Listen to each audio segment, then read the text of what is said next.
breaking free. Yeah, we're breaking free. No more oppression. It's out for liberty. Breaking free. Yeah, we're taking a stand. Freedom's in our hearts. We're reclaiming our land.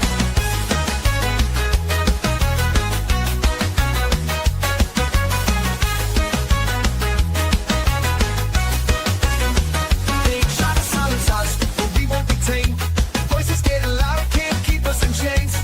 We got the power, we got the might. Together we can shine, together we can fight. Feel the rhythm in your feet, it's time to stand tall. Raise your voice and shout, we're breaking down the walls. We're breaking free, yeah, we're breaking free. No more oppression, it's out for liberty. Breaking free, yeah, we're taking a stand. Freedom's in our hearts, we're reclaiming our land. They try to silence us, but we won't be tamed. Voices getting louder, can't keep us in chains. We got the power, we got the might. Together we can shine, together we can fight. Feel the rhythm in your feet, it's time to stand tall. Raise your voice and shout, we're breaking down the walls. We're breaking free, yeah, we're breaking free. No more oppression, it's out for liberty. Breaking free, yeah, we're taking a stand. Freedom's in our hearts, we're reclaiming our land. Reclaiming our land. I hate this show. Oh my goodness.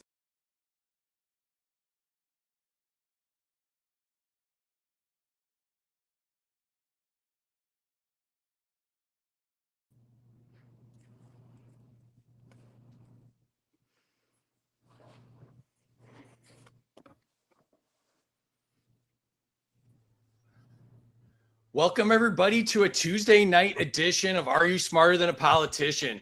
This is the political cage match where bold solutions win and bad ideas get wrecked. Tonight, we're talking about reloading liberty. As governments worldwide reach for more control, Americans face the question, is the Second Amendment our last shield, or is it the next right they're going to strip away? Our three contestants are going to face off on the toughest questions on gun rights, state defiance versus federal power, and whether new technology means more freedom or more control.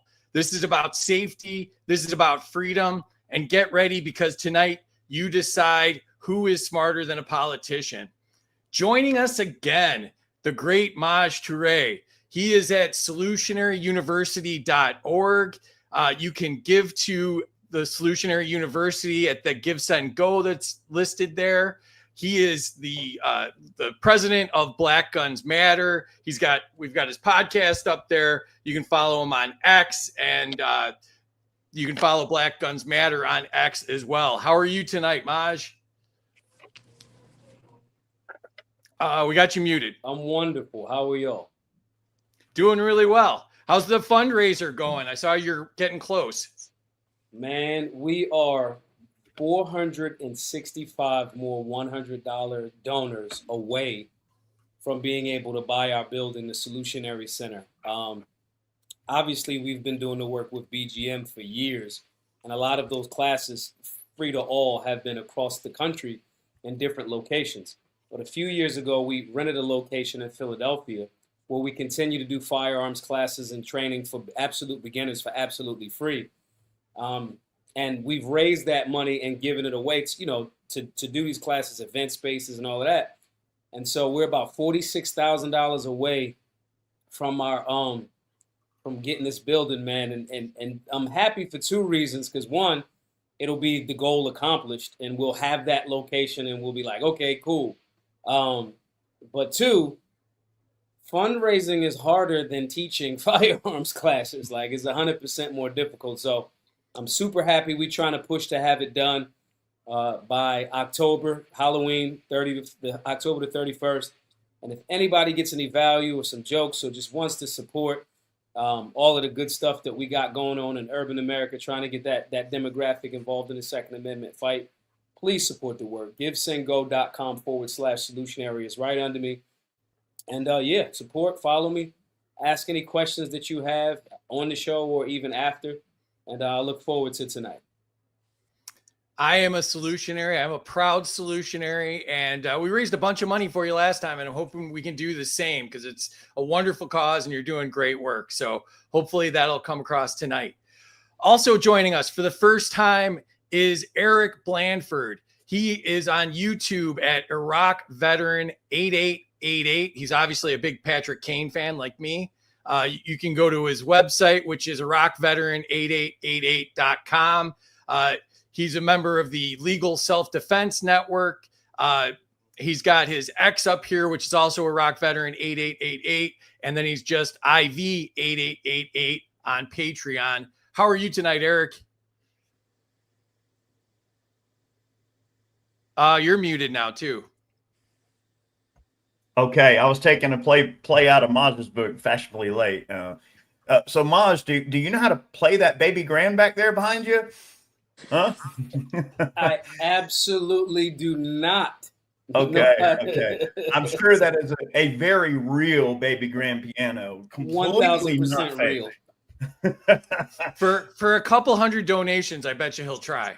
Yeah, that's right. You learn to play if somebody gives you a baby grand. I'm doing great tonight. Thanks for asking, and thanks for having me. And I always love to do these types of things, and I always try my best to be an open book and be available to people. And I know that there are many people that are new to guns and lots of people that are interested in guns. And there are many things that we're going to dive into in today's show. I'm sure we're going to have a lot of fun. I'm looking forward to it. Awesome. Yeah. So great to have you here. Appreciate you Thanks doing for having me. And last but not least is Please. Anarco Barbie. She's at on X. She's at All Is Good 007. How are you tonight, Barbie? I'm good. It is a little bit of the least after their resumes, but thanks for having me. Excellent. Appreciate you doing this. Anything you want to promote while you're here? Just hatred for the government, I guess, is my biggest part of my identity here. Yeah. Hate the government because Hate it. hate you back, right? I hate it. Yep, exactly. So, and joining us as always, our lovely producer, Terry Batts. How are you tonight, Terry? I'm already trying to keep up with this chat, and I love it. Keep the scores coming in. I'm really excited to learn tonight. I will be learning a lot tonight. This is not my forte, so I'm looking forward to it, and I'll be taking notes and stuff. Thanks to all of you guys for being here. Appreciate it a lot. Even if we had communication issues. Let's go, chat. You ready? All right. And you can follow me and Terry on X. I'm Freedom for Us for All. And Terry is Bats T76 on X. You can watch us on YouTube and Rumble as well. We are Freedom Uncut on those channels. And I just got subscriptions on X. You can subscribe for exclusive content, events, show credit, discounts on merch, instant follow, priority DMs. This is your backstage pass to Are You Smarter Than a Politician? And I want to thank the initial subscribers we have. Of course, Terry subscribed because, now she's paying to be here instead of doing it for free. And Amity subscribed. Ocean Blue subscribed. You can buy Ocean Blue's art at her handle. Shirley subscribed. And Dr. Charles Belay subscribed. Appreciate you all. And you can subscribe there if you go through my X. So, and the last one I wanted to say, if you want to buy any of our merch, freedomsuperstore.com. I am wearing the Make Anarchy Great Again shirt tonight. You can get these shirts. You can get these mugs. Lots of cool stuff up there, and it helps support the show. All right, let's jump in the chat and say hello. Bunch going on so far here. Rose is here. Welcome, Rose. Shirley, one of our subscribers, joining us from across the pond in the middle of the night. Thank you, Shirley. LMI is here and reposted. Thank you. Chris has given me 100 for being consistent and being late. Well, I mean, if you want to be consistent, you got to do it every time. Patty's late. Yeah, that's okay, Patty. Dan's here. Welcome, Dan. 1,000 to Maj and 1,000 to Anarco because you are based. Minus 1,000 to Eric for being muted. Thank you, Building Head. You can only give or take away 100 points, but I'll go over that in a minute. But subscribers, because Terry said I could do this, subscribers can give or take up to 200 points. So a little subscriber bonus there. There's Dr. Belay. What's up? Amity's here. 100 to Maj and 100 to his fundraiser. That's awesome, Amity. Thank you. 100 to Barbie for hating the evil government. Scientific's here. What's up, Scientific? P.S. This is Rob, different alias than on YouTube. What's up, Rob? OB's here, a subscriber. Thank you, OB. Bookworm is here with some googly eyes. Are those googly? I don't know what we're doing there. Sarah's here. She loves Eric's shirt. And Kamir Shadow's here. What is up? So people jumping in the chat to join us. All right, so let's get into it here. Please share this out. Bust the algorithm. Try to get as many eyeballs on this as possible. We're going to go through some awesome 2A stuff tonight.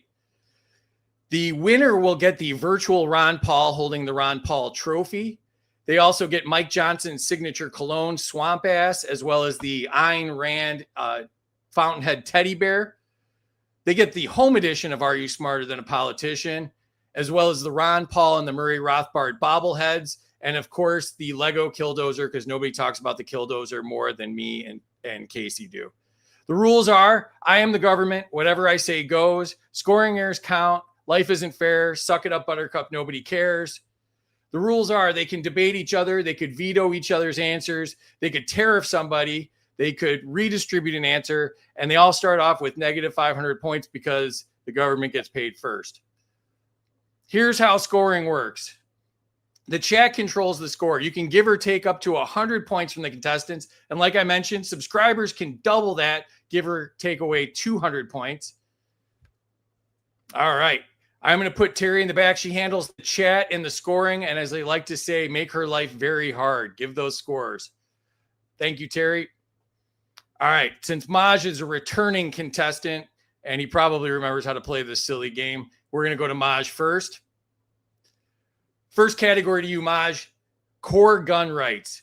Should the right to own a firearm extend to anyone over 18 without exceptions? Yes.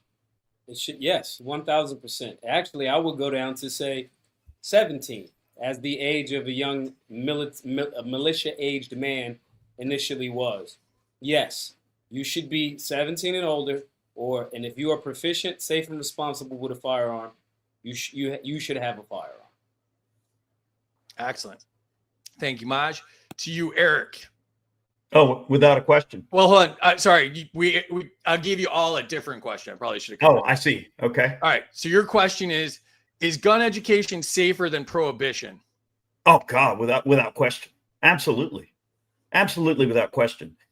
Why would I trust someone else to be the arbiter of morality or safety when the absolute best way for people to protect themselves with a firearm is to train and practice safe handling and safe skills? Oh, absolutely. Education is going to absolutely trump, passing that buck along to Big Daddy government. That's for damn sure. Awesome. All right, Barbie, to you. Should schools allow armed teachers who choose to carry? You're muted. And sorry, negative 100 points for me. Absolutely. I have 3 kids in public schools right now. I know it sucks. I don't want them there. 2 in high school. And I hate that they just go into these buildings and they're sitting ducks and magnets for evil people because the government wants them that way. Yes, absolutely. Someone should be there to protect my children. Everyone's children, not just mine. Excellent. Is this a game show? We're not really sure. We'll get back to you on that. All right. Maj, to you. Should gun manufacturers be immune from lawsuits when their products are misused? Absolutely. I mean, there's a standard there.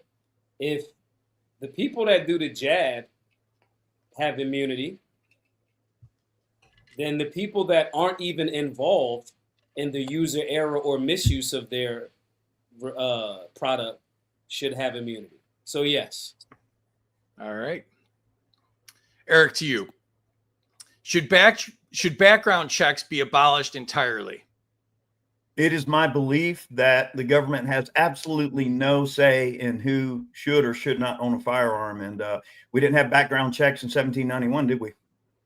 And I think, if we look at things under the Bruin standard, I mean, a lot of these laws, so-called laws that are on the books when it comes to firearms, they're going to have to pass the smell test. And there's an extremely short list of people that weren't allowed to have guns in 1791. So, no, I think the answer is absolutely not. Excellent. All right, Barbie, to you. Well, they should be abolished, yes. Okay. Rather. Is any form of gun registration a violation of the Second Amendment? Yes. The government has no right to know what I own or who owns anything. Absolutely a violation. That's disgusting to even think about. I agree. I always say that the government shouldn't know how many tanks I own. All right. Maj, to you. Should open carry be legal in every state? Yes. When at a certain point, all of America was constitutional carry. I think violent crime would 1000% decrease. So yes, every state, and it would obviously be up to the preference of each individual. However, every state should have no restrictions on who can carry and how they can carry a firearm. All we should care about is the person safe and responsible with that firearm, and that's that. Excellent. All right, Eric, to you. Mhm. Should concealed carry permits be recognized nationwide like driver's licenses? No such permit should be required. Thank you. Trick question. But if I mean, in this fantasy land where, okay, the rules say that government, whatever they say goes, which it doesn't in my book. But if we are going to have some bullcrap permit like a driver's license, you can drive to all 50 states, can't you? There's not some magical border you cross that makes it unable for you to drive. So why should carrying a gun be any damn different? Not that it's their place to even require it in the first place. Yeah. It'd be a really short game show if we talked about the stuff that government should be allowed to do. So thank you for playing along.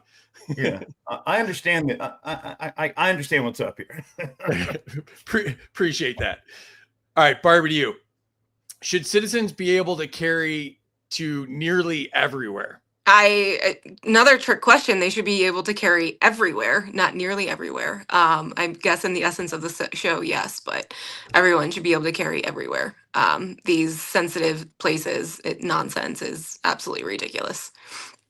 Okay. Maj, back to you. New category, federal versus state power. Should states ignore federal gun laws they deem unconstitutional? One, the government shouldn't even create those. The Second Amendment is the supreme law of the land.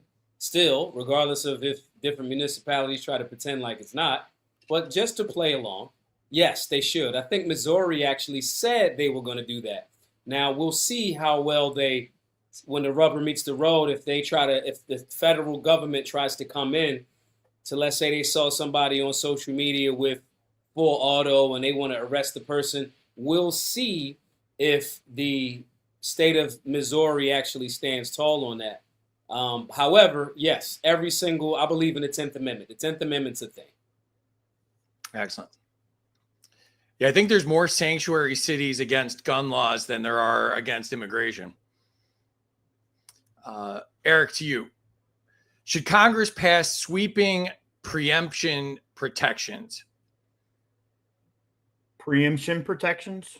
Yeah, preempting bad state laws. Well, I think the federal government should have no say in the way that states conduct their affairs. So if the states decide they want to go against the federal government, they should have every right to. Again, that's a 10th Amendment issue. States' rights, in my opinion. I mean, now, we obviously want our states to think the way we do, but we have a lot more control over getting the people at the state legislature to agree with our opinions than we do the freaking feds. They don't give a rat's ass about any of us. So no, they should not have any preemption. What about for New York's bad gun laws? 10th Amendment. What about for New York's bad gun laws? So you're suggesting that the feds have a law that's better than a New York law? That says that preemptively says that New York can't pass any of those laws. Well, I mean, if it's for the better, if it's for the betterment of people's rights and it's in line with the Constitution, then sure, why not in that case? Okay. But how often are they going to do something good? I mean, come on, let's be honest here. They always want to kick that can down the road in a negative way. It ain't ever going to be anything positive. It rarely is anything positive. So in light of that, I'd say hell no. But if they get their crap together and do something that's actually constructive, then sure. But, I'm not sure I'm going to put too much faith in that. Totally. All right, Barbie, to you. Should federal agents need state permission to operate within state borders? It's your question. There shouldn't be any federal agents. But yes, they should. Um, states' rights trump federal government every time. It sucks when states have trash laws, but yeah, states' rights exist. Excellent. All right, Maj, to you. Should the FBI be banned from maintaining gun owner databases? The FBI is a rogue, unconstitutional agency that should not exist at all. But for argument of the game tonight, yes, they should be banned for those things. I think that we, should be asking Kash Patel about his sit down with Sean Ryan, where he said he'd get rid of half of the FBI and turn it into a museum. Not only has he not turned it into a museum, he's also seemed to lose the Epstein client list. So the FBI should not exist. I think local and state governments can do pretty much what the FBI does. But to play along, they should be restricted. Yeah, he just posted something like yesterday that they're hiring more agents and there's a bonus and all that stuff. So not only are they not getting rid of people, they're adding people. So, well, my answer would be, Maj, to add to you, I'd say, why stop at the FBI? None of them should have any damn place in having anybody's information or database. Are you kidding me? Do we have a database of all the crap that they've done? Because that'd be one hell of a database. Anyway. Yeah, we can't even get that database would magically disappear as well. Yeah. Then all of the government would say, "Hey, we don't need we don't need databases. Right. We want to respect you guys' privacy." Why don't we make some damn lists? We can't even get the information for the sexual misconduct stuff that they've settled with our money, let alone like any sort of database, right? Yeah. All right. Damn. Eric, to you. Okay. Are gun purchase surveillance programs effectively covert registries? Now, are you assuming, are we talking about someone does some sort of a sting operation or something? Is that what you're primarily referring to? Well, they're monitoring all the gun purchases and all of that. Yeah, of course. Of course, that's a covert registry. I mean, anytime that they are keeping some sort of data, even if it's just basic data about the nature of the purchase, anything they can use to take that data and build and they're going to, of course, build some sort of negative rapport somehow. It's never for your benefit. I mean, if collecting the data, let's just say, was some useful concept like, oh, well, we need to order more steel to make more freaking 1911s because we're selling more 1911s than we are Glocks. Well, then, yeah, order more steel. But that ain't the dang reason. The reason is so they can try to put the freaking thumb down on us at every damn turn. So, no, they shouldn't. They should absolutely not have any latitude to do that sort of thing. I don't ever agree with any of that because it always starts out innocent and it turns into some straight up ass fuckery. And I don't agree with that at all. 100%. Barbie, to you. Should federal law strike down state bans automatically? I mean, it already does. They just don't actually enforce it. The Second Amendment already bans all of these laws. But the federal government doesn't care. So yes and no, it does. The Second Amendment shuts it all down. Shall not be infringed. Absolutely. All right. We are to the first scoring break. If you haven't put your scores in the chat, please do so now. Let's check out the chat and see what's going on. Point Blank is here. Welcome. One threat isn't stopping this. Yeah, there's been a lot of those going on. So luckily we're not considered a school, so that we should be safe here. Kilburn's here. What's up, Kilburn? Thanks for the repost. 100 to Eric for ignoring the rules. Yeah, that's a good strategy on this show. No, you got points for it, Eric. You got points for it. People like when you don't do what I ask. That's part of the game, I guess. 100 to Eric for the enthusiastic answer. Minus 100 to Barbie for having kids in public school. I've got an X. I need the courts to freaking permit it. It's not all on me, but yeah. I'll take it. Yeah. Points to Barbie if she can tell me which one is Ken. Hashtag beat you off. Oh my God. 100 to Eric on no government say, you earned it. 100 to Maj, bass bro. DJ's here. Welcome. Fan of Maj's. 100 to Barbie everywhere. 100 to Eric for working on his dramatic glasses removal mid-show. It's a good strategy. I can't read, man. 100 to Barbie for an otherwise good answer. Minus to Barbie for being less pink than I expected. hashtag I considered it. You're definitely less plastic looking too. Minus to Barbie for not saying cops should be in the gun registry. Cops shouldn't exist. 200 to Barbie from a subscriber, Amity. What's up, girl? Points to Maj for the grand piano in the background, super classy. Points to Eric, states' rights over federal power. Points to Barbie for there shouldn't be any federal agents. Points to Barbie for the pre-answer mumbles. Points to Maj on the FBI not being a legal organization. Points to Maj, FBI is unconstitutional. Points to Maj for making the FBI a rogue, unconstitutional agency.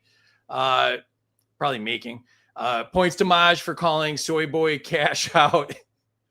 Minus to everyone. I just went through your personal data and I now need therapy. Points to Eric for ass fuckery. Welcome, Sarah. another points for ass fuckery. Points to Eric, more ass fuckery. Yeah, it's not consensual. That's a good point. I almost didn't make that comment, so I'm glad I did. Yeah, no, it's for sure ass fuckery. Quentin's here, welcome. So that works. Points to Maj, points to Barbie shall not be infringed. Charlie's here, welcome. Points from Chris to Barbie, another good answer, and points to Maj. All right, so let me jump into the scoreboard here, and of course, I forgot it's close, Maj. I forgot to put it on the screen, so let's pretend like I'm being real smooth right now. And we're gonna have to have a tiebreaker, Maj. We have to fight. Here we go. That's the only way to decide. Maj is up. Maj has got 500. Barbie and Eric are tied with 400. Eric, first time on the show, tied for second place. What do you think? I feel awful. If I had worn a print shirt, you would be just in last. It's all good. Barbie, what do you think so far? Good. I feel like I should have been in last based on all of those comments, but happy to be the only girl and not last place here. Maj, you're in first, second time on the show. Do you think you got it figured out? No, I'm probably going to get nuked here pretty shortly. Yeah, that might come. I'm not sure if we're doing that tonight or not. We'll see. All right, and let me remove it and back to it. All right, Maj, to you. Categories: gun ownership and restoration of rights. Should all non-citizens be allowed all gun rights? Now, I'm going to lose some points for this one because my answer is a little bit complicated. The right to keep and bear arms is a human right. The government does not grant that right. It is granted to us from our Creator. So if all humans are created by our Creator, if someone traverses unlawfully into our border, they still have technically that human right to self-defense. So, at risk of getting everybody upset, based on that theory and that perspective, I don't want to give the government the ability to determine what human has the right to defend themselves. So I have to, for that sake, for being intellectually consistent with the human right of the people to keep and bear arms, I will say yes. All right. I'm with you. It would take a lot of points away from me, too. Before we move on, may I? Sure. I agree with Maj, but I think we should be pretty stringent about who we allow to come here. I mean, yeah, okay, it's a human right, but I don't want, the dumpster of society in my backyard either. So. Well, don't move to Washington, D.C. then.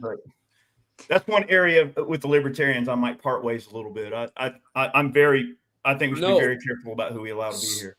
So wait, that I'm not an open borders libertarian. I think that's a nuanced part that I think libertarians could do a whole lot better to explain on.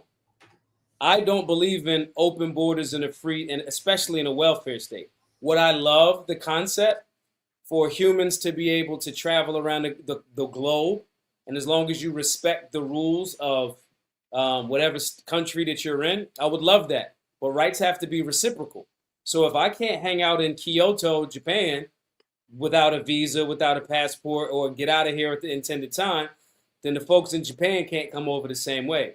So I think libertarians do themselves, because I'm a libertarian, ourselves an injustice by not thoroughly explaining that. Before Rothbard passed, the last few years of his life, he really transferred and explained why he was no longer for open borders in that welfare state. I do think the vetting process of getting all of my friends that's legal immigrants to America or immigrants to America, some of the most wonderful, faith-based, hardworking people in the world. However, I don't know everybody. I don't know who's da-da-da-da. And so when government incentivizes getting the worst people in the world from all over the world, not just South America, not just Mexico, I'm talking about maybe some people in Eastern blocs in Russia, maybe some people from other places, whatever. I don't care. Government is creating this problem because they're not streamlining the process of lawful immigration. So then they throw that question, not tonight's show, but then that question's tossed out, and it forces us to have to deal with, do we say that those folks have the human right to defense, or it's a government granted right? Mind you, the whole entire time with the immigration debacle, the government can solve this problem and is choosing not to. So I want to be clear, because I think libertarians, we do ourselves a tremendous disservice by not explaining that fully, and not even going to some libertarian scholars that do take, or later in their life especially, like Rothbard, take the position that you cannot have open borders in a welfare state at all, pretty much. I think we're in agreement on that, Maj. Yeah. Yeah, open borders works between states. It's that, we bomb the rest of the world and, have been giving out welfare to people that came here and, just got here and didn't pay into the system at all. Those are big government created problems, but open borders works between the states. So it's, obviously got some basis in reality, but just not with the government screwing everything up like they do. So, But how do you rely on the government to fix the problems that the government made? That's very true. Sorry, I'm trying to bite my tongue. I'm going to go into last place now. I think I'm not a libertarian. I'm an anarchist. I think if you rely on the government for your safety, you're a bitch. Full stop. That's it. I don't think you're going to lose points for that. We'll see. All right. I at least know who you're getting points from. I don't know who you're going to lose from. All right, so this is to you, Eric. Should veterans with mental health issues keep their full gun rights? Who gets to decide what a mental health issue is? Right now, the government does. No. The answer is absolutely, unequivocally no. It's a very scary standard to look at things under. Now, are there some veterans out there that have some problems because of their service? I mean, well, yeah, everyone does. I mean, life is hard in general. I think it's unfair to paint veterans with that brush, and just because they've seen some terrible things. I mean, lots of people have seen some terrible things. I think the government absolutely should not be the arbiter of who decides, or get to decide who, owns a firearm or doesn't. And especially our nation's veterans, if anything, if they need help, give them the help they need. But taking their guns is absolutely not the answer. Yeah, I hope you know where the question came from. It's, I like to make that point all the time that, all of our rights have been secured by our veterans. So therefore, they should get carte blanche and not be treated to a double standard for sure. So hope that came across. Well, yeah. And look, that's a great thing to bring up. But also the point too is I'm not one of those veterans that, oh boy, I guess I walked right into probably losing myself some points here. I mean, look, like, my opinion on the Iraq war has changed a lot in the last 20 years. I was over there when I was 19, 20 years old. I was just a kid, really scary environment to be in, and everything like that. And of course, my views back then were very different than they are now. And so I'm never going to be one of those vets that's like, thank me for my service. No way. I let society decide what they think the merits and flaws are of our foreign interventions or everything. Now, I will say that I love and respect our police and military, people that put in the work and put themselves in danger. I think it takes a certain kind of person to do that, a special kind of person, I must say, a selfless person. And while I very much do disagree oftentimes with our foreign policy, even some of the stuff that our cops do, at the end of the day, I can at least appreciate them as people and appreciate them for what they do. But of course, my views on law enforcement, military, all that stuff has changed drastically in the last 20 years. So I'm glad you brought that point up, but there's a reason that I didn't necessarily, go to that point, because I want veterans to be treated with respect just as equally as anybody else. And, I wouldn't single anybody else in a group to be subject to some government intervention. So I certainly don't want it to be my people either. I would hope anybody with half a brain would treat our veterans way better than the war criminals that sent our young people over to the desert to die over oil. So hope that came across as well. So, all right. Yeah. Barbie, to you. Should felons automatically regain their gun rights? You don't give up your rights. They're your human rights. So until you're dead, you still have your rights. Yes, they should get their gun right. They didn't lose them, so they can't get them back. Okay. May I?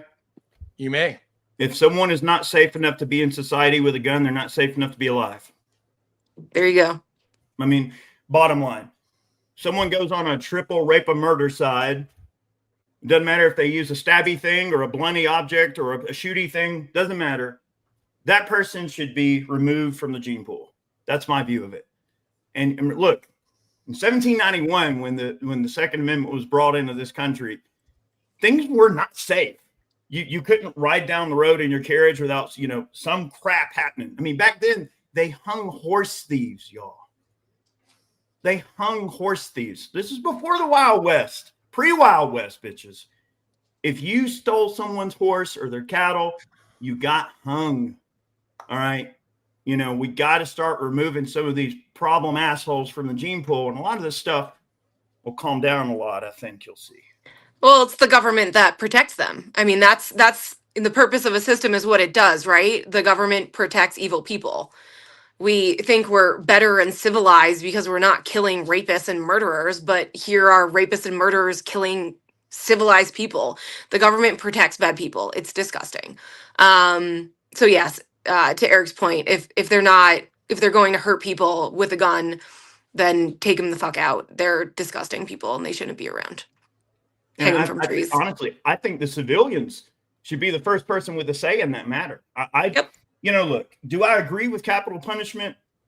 It's what we have right now, okay? Whether we like it or not, okay? But the point is, to Maj's effect, I'm sure Maj will agree with me on this. I know I can speak for my boy here on this. Now, look, if you're carrying a gun, someone commits some trickery, and you just remove their ass from the gene pool right there, and they get their freaking Darwin Award right there in the street, well, then you know what? That's on them. And if the system never has a chance to get to them in the first place, I think that person just did society a huge favor. Yeah, I think I'm totally anti-death penalty because I don't trust the government to fix a pothole, let alone, take lives with fairness. But at the same time, I'm for open carry. And I think that a lot of people be eliminated right away if they want to do evil stuff. And then I think it's also a huge deterrent where a lot of evil stuff wouldn't even be attempted anymore. So, But when it gets to the point of the government, I don't trust them to do a damn thing. So just to clarify on that, I don't agree with the death penalty either because I don't agree with the government. So I can't agree with anything it does. I advocate for human beings defending themselves, not the state doing it for us or pretending to do it for us. I'm in agreement there for sure, Barbie. All right. So back to you, Maj. New category is technology and future restrictions. And last time I talked to Dexter Taylor, I told him that I was going to, anytime we talk about 2A, I was going to make sure people knew about Dexter Taylor wasting away in jail for 10 years for just making a ghost gun. And, so the information, his Give, Send, Go is scrolling across the bottom of the screen right now. If you want to help get Dexter out of jail, he's a great guy and just an inspirational guy. So I like to point that out. But Maj, to you, the question is, should citizens freely build firearms at home? Yes. They should, they can, they are.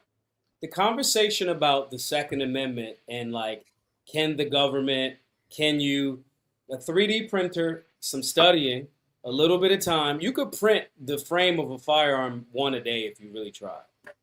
This conversation is over. The codes are already out on the internet. It's not difficult to find it. I mean, hell, Polymer 80 it exists. They should, they can, they will continue. Again, we are on the offensive. The conversation been over. At this point, it's almost like they're grasping at straws to get us to play a game to like almost fake debate of what we can do and what we cannot do. Concealed is concealed. Your house or your garage or your workshop is your workshop, and government, to my knowledge, government hasn't, got neural links in everybody's brain yet. I think there's some rich dude trying to convince people that might be a good thing. But no, we already can. We already do. Everybody already should. And after the show, if anybody needs some direction on how to get some of those 3D printers and information around that, just shoot me a DM. Awesome. All right, Eric, to you. Okay. Should ghost guns be treated the same as factory guns? Oh my God. You gotta be kidding me. Come on. All right, look. Early on, 1791, all right, Second Amendment, yada, yada, all that sort of stuff. Early on in our country, there was a really early repeating type of gun called a puckle gun. And a lot of those were built pretty much in small shops by enterprising gunsmiths in their own time and everything like that. In 1791, the government didn't need to know what type of gun you had. They didn't care what type of gun you had. You didn't have to pass a background check in 1791. It didn't matter what configuration. If you had a little bitty sawed-off blunderbuss or whatever, or a warship, it didn't matter. And the government had no business and didn't care to know in 1791.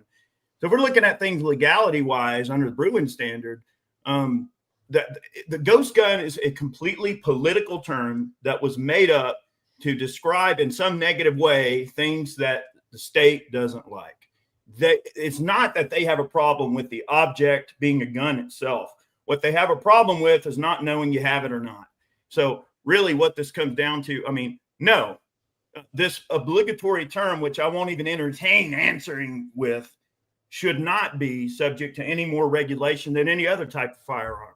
The only reason that factory firearms are even required to have to go through some sort of background check is because we have this convoluted system that our government has decided is a good idea, and this very strict and crazy chain of custody that has to, follow from a firearm being manufactured to being available to a person as the end user. And that also artificially increases the price of the firearm, because the more hands it has to freaking go through, the more it costs the end consumer. Guns would be a lot cheaper if the government was out of the way. So absolutely not. Okay. I'm not even going to entertain their dumb term. All right. That's what I think. I'm going to jump in real quick and just say 100 points to the first contestant that realizes that these really dumb questions get really great answers. So just throwing that out there. All right, Barbie, to you. Should homemade guns remain legal and private? Yes, legal. I don't recognize that term. And if every gun is, man's law is immoral. So yes, they are private, and they are inherently legal according to natural law. Awesome. All right. Back to you, Maj. Is serialization unnecessary government tracking?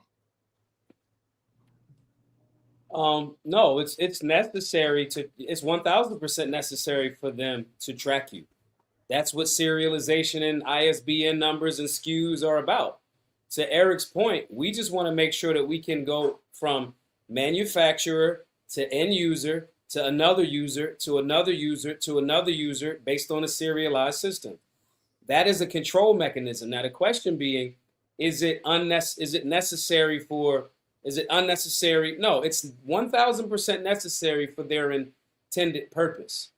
The intended purpose is controlling and seeing and watching and all of these other different things. So it's 100. It's all in alignment with the scheme. And I want to go back real quick to something that Barbie said. You are almost kind of like playing this game of like their terms. It's almost like spelling. It's a very spiritual thing. You have to be very vigilant on what you're calling legal, right? So it's something that's illegal violates a person's body or their property, and your body's obviously your highest property. It's unlawful based on their statute, and ironically, those statutes aren't even in alignment with the supreme law, being the Second Amendment. So all of this is connected. You're asking for a government that the founders of America identified as corrupt, and that's why they wanted as limited much government as possible. And then you're saying, we're going to give that thing more power and then let them frame the statements, definitions, and all of that. So you play around into that narrative and their boxing of the narrative. And it's cat. So, no, it's not necessary for your freedom or for you to do it. And you just need to think that way. But it's 1000% necessary for them to serialize your firearms for you to participate in their control mechanism. All right. Can I add something to Maj's statement that I think some people might find cool? All right. This is just sort of basic technology stuff. This isn't necessarily. So POF, all right, Patriot Ordnance Factory, you know, they make ARs and all sorts of stuff. But anyway, so POF has a unique serial numbering system for their stuff. They actually serialize every part, which is kind of odd. You hardly ever see that. You're not going to see someone serialize a bolt or a carrier or some other, you know, trivial part like that. But their tolerances are so good that, let's say there's some sort of a problem, something comes back on warranty and the bolt failed. They actually have a system where they can look up that serial number and they can see every individual little tiny widget involved in the production of that part. So they can know, oh, maybe we had a bad batch of heat treating or whatever, et cetera, et cetera. So to Maj's effect, what he's trying to say, and I know he's articulating well, but yeah, serial numbering is okay for manufacturing. Now, should it be some necessary component? Well, prior to 1968, you know, firearms weren't even required to have serial numbers. So when you're talking about guns, now we're talking about guns that went through that very system that we complained about earlier. Prior to 68, they were not required to have serial numbers. Now, some manufacturers would put serial numbers on them, again, to Maj's effect, for their own internal personal records or whatever it may be. But it shouldn't be for the benefit of the government to be able to snoop and see who buys what and control that more closer. Yeah, absolutely. All right. Anyway. Great points. Eric, back to you. Should 3D printing files for firearms be protected as free speech? I mean, I'm not sure it would be a free speech issue. You're talking about the free flow of information being something that should be considered part of free speech. Yeah, I think those files should be available. I think there's a huge community of people that are doing such a great job. And look, I'll be honest, I'm kind of an old school gun guy. Like, I love all sorts of stuff, but 3D printing is not necessarily something I've gotten into doing myself. Although I am very familiar with some of the crazy things. Have y'all seen the bong Glock? It's literally a Glock frame that's 3D printed with a freaking bong built into it.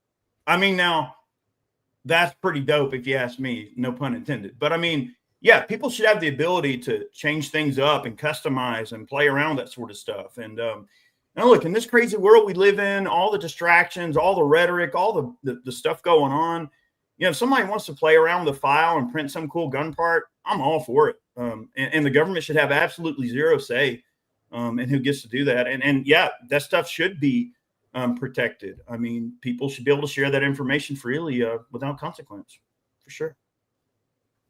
Awesome.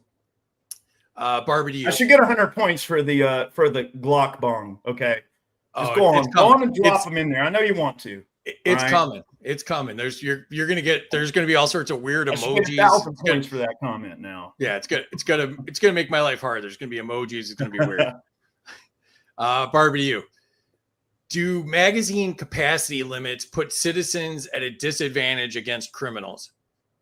Yes. I mean, statistically, you're not using 30 rounds in a self-defense scenario, but if you need to, you should be able to. Magazine count limits is absolutely fucking insane, and it's infringing on our rights. Shall not be infringed. Excellent. I appreciate you trying Does to the government limit their magazine capacity? Nope. Then why the fuck should we? Yeah. 'Cause we're Agreed. peasants. We're just little peasants. We don't need to protect ourselves. Right. I don't see them wanting to turn their shit in anytime Exactly. soon. I don't see them wanting to limit themselves because, guns as an object are so deadly.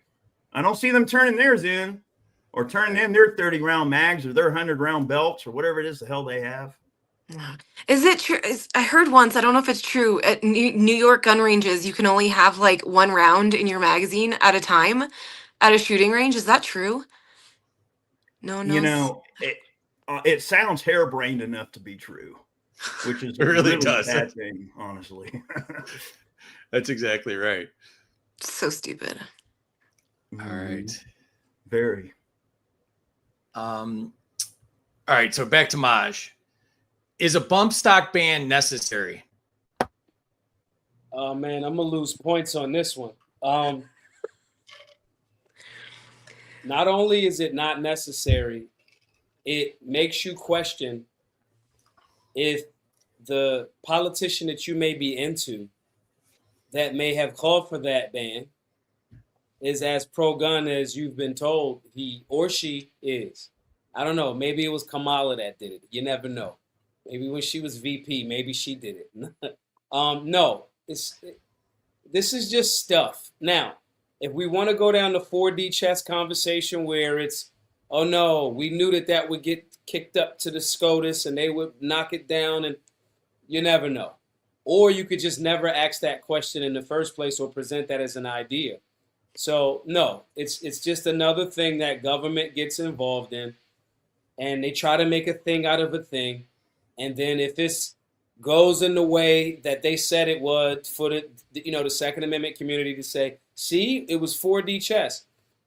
We're playing too fast and loose with the Second Amendment for it to be arguably one of, if not the most important amendment to the Constitution, codified in the Bill of Rights, in areas where we don't even have to. And so, no, bump stock bans. You know how many binary triggers I had over the last few years? Because then that's a conversation. It's just government overreach in every different area. And if they can beat you by winning by attrition, by just overwhelming you with, we got to regulate this, we got to regulate this, we got to limit that, we got to limit that. Either A, you aren't paying attention enough to the whole chessboard, or B, they try to get you to just go, it's too much, it's too overwhelming, and quit. And so, no, this is just another thing that government does that was a massive failure. It did not change the rate of speed in the sense of it did not turn the firearm into an actual full auto. And just going against all of the information that even the BATF had on the deck for however long, just to waste a whole bunch of time just for it to be overturned. And it's literally Hegelian dialect. Government creates a problem, government prints, people fight against it, and then government says, okay, now you can do this again. The same thing that we were doing for however long before it. So absolutely not. Yeah. Sorry, just to jump on to that. I think you can go into if the government is evil or just stupid. And I personally think it's evil. And it's really just a psychological mindfuck. It makes the liberals feel like they're winning something, and it just exhausts the 2A community. I mean, this constant battle and courts and all of it, they know a bump stock doesn't turn it into a machine gun. They didn't care. They were lying because they wanted people to believe it. And then they wanted people to get mad when it gets overturned. It has nothing to do with, I mean, if it's the 4D chess, it's not in our favor. It's in the favor of the government. And it's absolutely disgusting. They know exactly what they're doing. Exactly what they're doing. Classically, the government is always going to provide a problem, and they're always going to provide, oh, guess who has the solution? Oh, we do. They want to brush off the problem, and they want to over glorify the solution, but they were the problem all along. In fact, I saw something the other day. There was some country recently where the government shut down for like 9 months, and employment is down to like unemployment down to 16%. The economy's doing well, and like they're like, oh hell, they realize Spain. they're the damn problem. And I almost wonder if we were to just turn the switch off here for about 6 or 8 months, and they always want to Forever. talk about the evening. Well, Forever. Get them out of the way for a while and watch what Forever. happens. Yo, the question is, because that's perfect. That's a perfect timing, right? What's the deadline for the CR resolution? Isn't that today? Is that like Today. midnight tonight? To Yep. see if the government shutdown will happen? A government shutdown where the actual politicians still get paid. But isn't that tonight? That's tonight at midnight. Anybody got any info in the chat? If y'all got any info on that CR resolution, let me know. Yeah. I mean, don't tease me. Don't throw me in the briar patch. Oh, please don't go home. Like Roger Rabbit. No, get the fuck out of here. Go home forever and never come back. Well, sorry, we're kind of going off topic here, but they make people feel like we need them. We rely on them. Oh my God, if the government shuts down, people are going to starve. They're not going to pay their bills. The government is our savior. And they do this across every topic. It's the Second Amendment. They're saving kids from those evil guns. They're saving us from those horrible immigrants that they imported. They human trafficked people in here. This was not natural immigration. And we come to rely on them for our safety, for providing for us, for all of these things. We can't exist without them. We're completely dependent on evil. It is absolutely insane. So to give up any gun rights to these evil people is the dumbest thing anyone can ever do. To bring it back to The biggest worry I have here is that people are going to wind up knowing what my political views really are by the end of the show. That might be scary. Sounds like you're one of us. That's what I like. So I like to tweet out on every federal holiday for everybody to take a look around, because the whole federal government shut down, and notice not a damn thing in your life has changed. Yeah. In the last Trump administration, I had checked out of politics completely in 2016 after Trump won. I was a socialist back then. I didn't like Hillary. She actually triggered me to my anarchism, but didn't pay attention to anything. I think it was shut down for the longest government shutdown ever. I had no idea. My kids ended up telling me like a month in that the government was shut down, completely oblivious.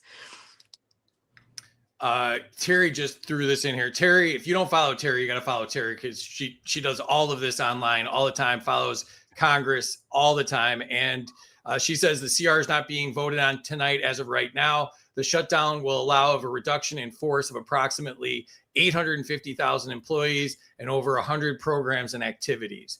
So yeah, they do these fake moves all the time, and they're already hedging their bets against it. So they try to scare us with, and the one they do all the time, Eric, is they always say the veterans aren't going to get their care. The VA is going to shut down. Like, they go for our heartstrings and say, we're, these brave people that got hurt, going over and fighting wars we didn't even want to get in the first place. We're going to go after them and make their lives miserable if you don't vote for trillions of dollars in spending that's going to all this crazy stuff. Real quick. Psychological mind fucks. I have something I can add to that. So I am in the VA care system. I do not have health insurance. My care is subsidized. All right. If I get an ouchie or a major ouchie, I go to the freaking VA hospital, I get looked at. I can go in for all the blood work I want. I get health, I get dental, all that, because I'm almost 100% service connected. And yeah, I receive like a pension. I get an early retirement from the government. people often argue this point to me. They say, well, if we shut down the government, Eric, you won't get your benefits or you won't get XYZ. If that's the cost of shutting down the government, I'd give it up in a heartbeat. Let me tell you that. Okay.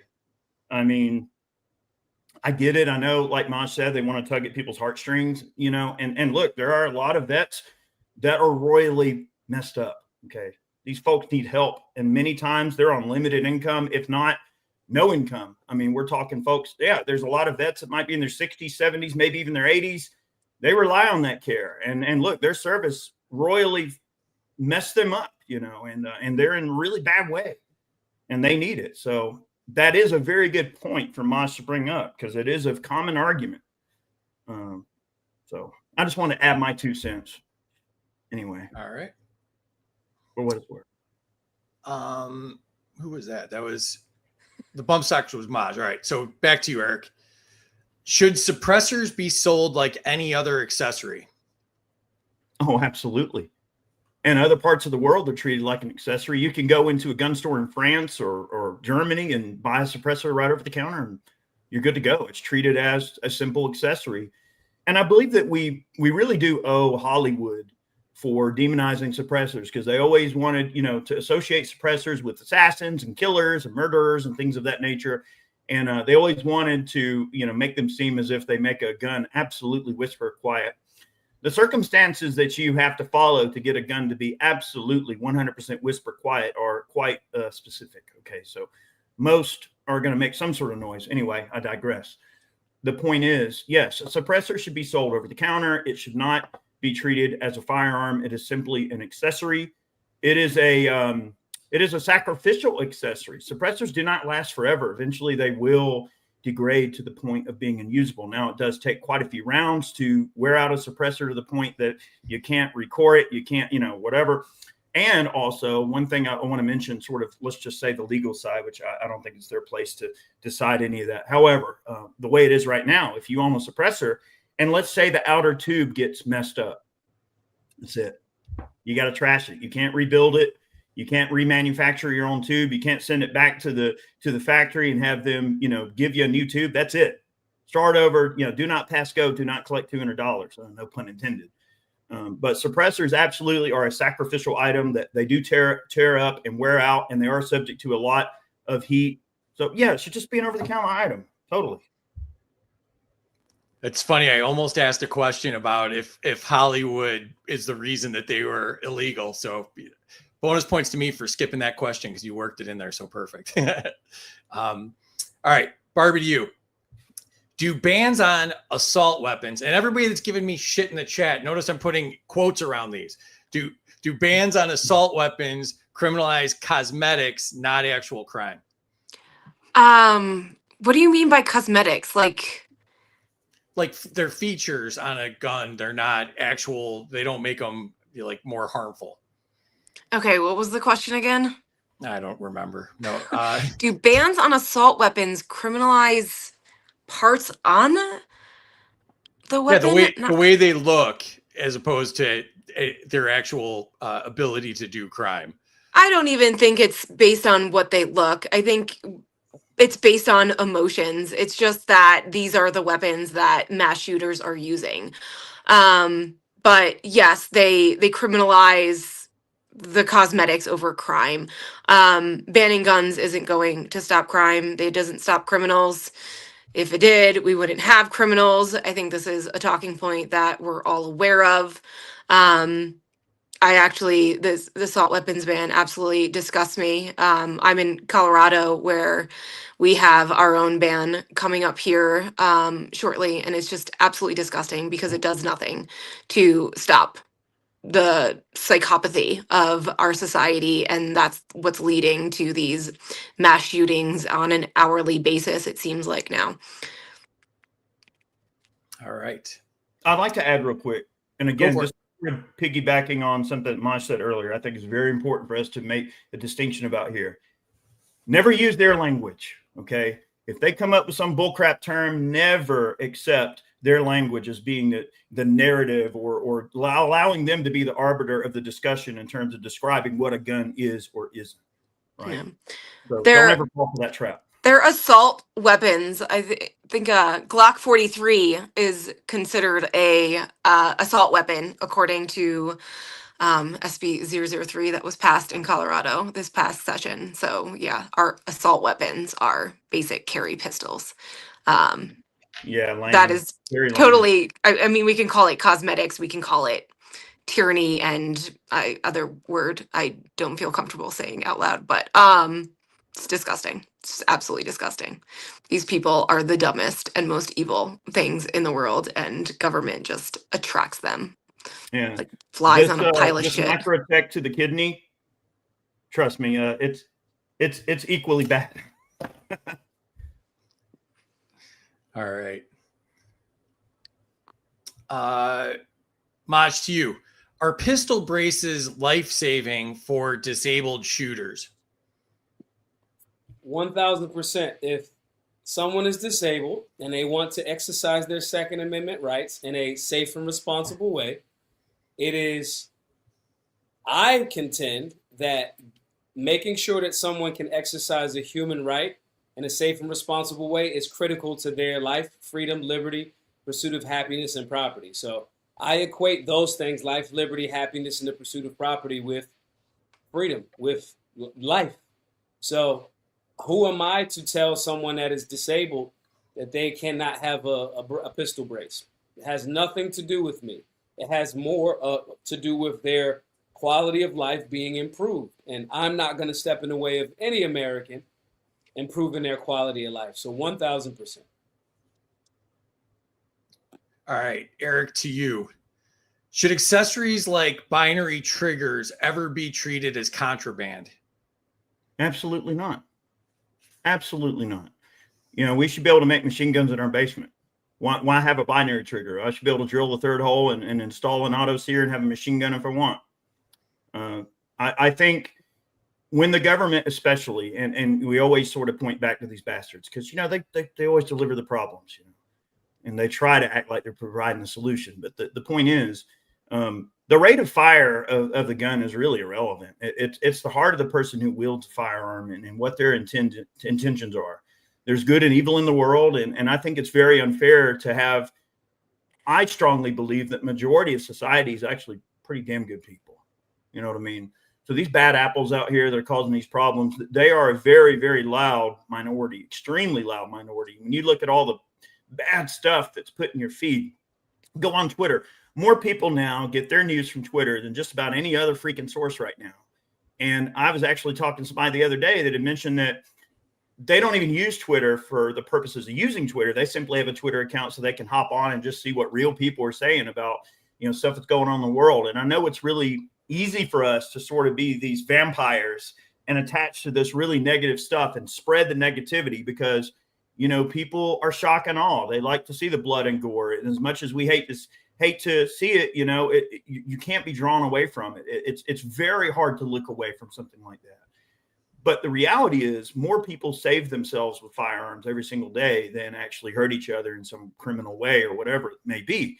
So I think, look, if the gangbangers in Chicago can have an auto sear and gun each other down every day, I would argue they're living freer than we are, because here we are following these stupid ass rules that don't make any sense. And I say put the damn auto sear in there and let the cards fall where they will, in my opinion. Excellent answer. All right, Barbie, to you. Should short barrel shotguns be deregulated? They should absolutely be deregulated because they never should have been regulated in the first place. I think it's a psychological mind fuck that the government is using to try to make people think that they're protecting them from bad guys when they have no idea what they're even doing. It's ridiculous. There should be no regulation on short-barreled shotguns. All right. That is the end of round 2. If you have not entered your scores in the chat, now would be a great time to do so. It is tight. Let's jump into the chat real quick, though. Chris wants a Walmart suppressor. I grant that wish. 200 to Eric, simply for being in Georgia. He is my subscriber. Oh, is he? Yeah. Excellent. Grumpy's cool. I was just on Grumpy's space. I think I got interviewed. I wasn't sure how that turned out, but it was a lot of fun. He saved it. It's on his profile if you want to check it out. Points to Barbie for getting the gun fashion question. Was that planned? I didn't even catch that. It was planned. I was not. I wasn't even going to mention it because it got interesting there. So, yeah. So thanks for noticing, Scientific. Points to Barbie. Gun laws prey on emotions and often would have never stopped the recent violent thing that happened. Oftentimes they enable the actions further. Let's see. Let me go backwards here. Robert's here. Points to Maj. All great answers. 1 point to Maj for the admission that you may lose points. 100 on the badass answer. I don't know what show you think you're on, Maj. You keep saying you're going to lose points, then you give these based answers. This isn't The View. I'm not Joy Behar. You're giving great answers. Or maybe that's a ploy. I think it might be a ploy. You're doing strategery, I think. Hody says 100 for immigrants deserve the right to bear arms. No idea what circles that would lose you points to the SC. Well, that's what I'm saying. That's the Liberty position. Points to Maj for intellectual consistency. Points to Eric for calling out clarification. Points to Maj for letting people know that all libertarians aren't pro-open borders. Points to Barbie for not biting your tongue. Yeah, there's been no tongue biting by you at all. Points for being the anti-bitch anarchist Barbie. Points to Barbie, government bootlickers are bitches. Yep, you got some points there. Points to Eric, veterans deserve our very best. 100%, Sarah. Points to Eric for keeping the government out of mental health decisions. Points to Eric, F red flag laws for veterans or anyone else. Points to Barbie because I'm not the government's bitch. Points to Eric for being a veteran. Thank you for your service. Points to Eric, veterans keeping their rights. Points to Eric, I worked for Bush GOP. Understanding those wars were evil is healthy growth, and nobody should take away points for having gained morality. Points to Barbie, if someone is safe enough to be out of prison, they should be able to carry. Points to Barbie, you never give up your rights. And can I just say how nice it is to have a fellow anarchist on the show? More Liberty Rothbard, less post-Liberty Rothbard. I'm sure everybody understood that one, Hody. Thanks. Minus 100 to Eric for a stance on capital punishment. Points to Barbie for the Stafford beer quote. Describes the government perfectly. Minus to Barbie for capital punishment too. I didn't agree with capital punishment. Yeah, I think you need to reread the rules. Nobody cares if you actually said it or not. You lost the points. Minus to Eric, the government's not responsible enough to decide who lives or dies. I agree. By the way, with that, yeah. Thank you, Amity. I think some of these you got the points before you did the circle back. So, but yeah, points to Barbie and Eric for capital punishment clarification. See, now you're getting the points back. I'm driving 100 to everyone because it's not safe to text and drive. Be safe, Chris. Points to Maj, can't stop the signal. 200 to Maj, subscriber points. Print guns, not money. Love that, Amity. Points to Maj, lots of gun talk on the show. I wasn't expecting that at all.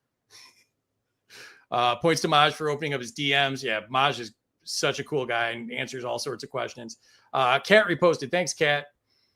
Points to Eric for the history lesson. Points to Eric for the puckle gun. Points to Eric, ghost gun is a made-up term. I had quotes. I'm saying, chat, I had quotes on it. Points to Eric for appealing to 1791. Points to Barbie, manslaw is way worse tasting than coleslaw. Oh my God. Points to Maj and Eric for co-answering questions. # teamwork. That's my boy. Points to Eric. Do you have a permit for that drill bit? Fuck your permit. Points to Maj and Barbie. Solutions aren't up for government approval. There are rights to keep them in check. Points to Barbie. Infringe is cringe. 100%.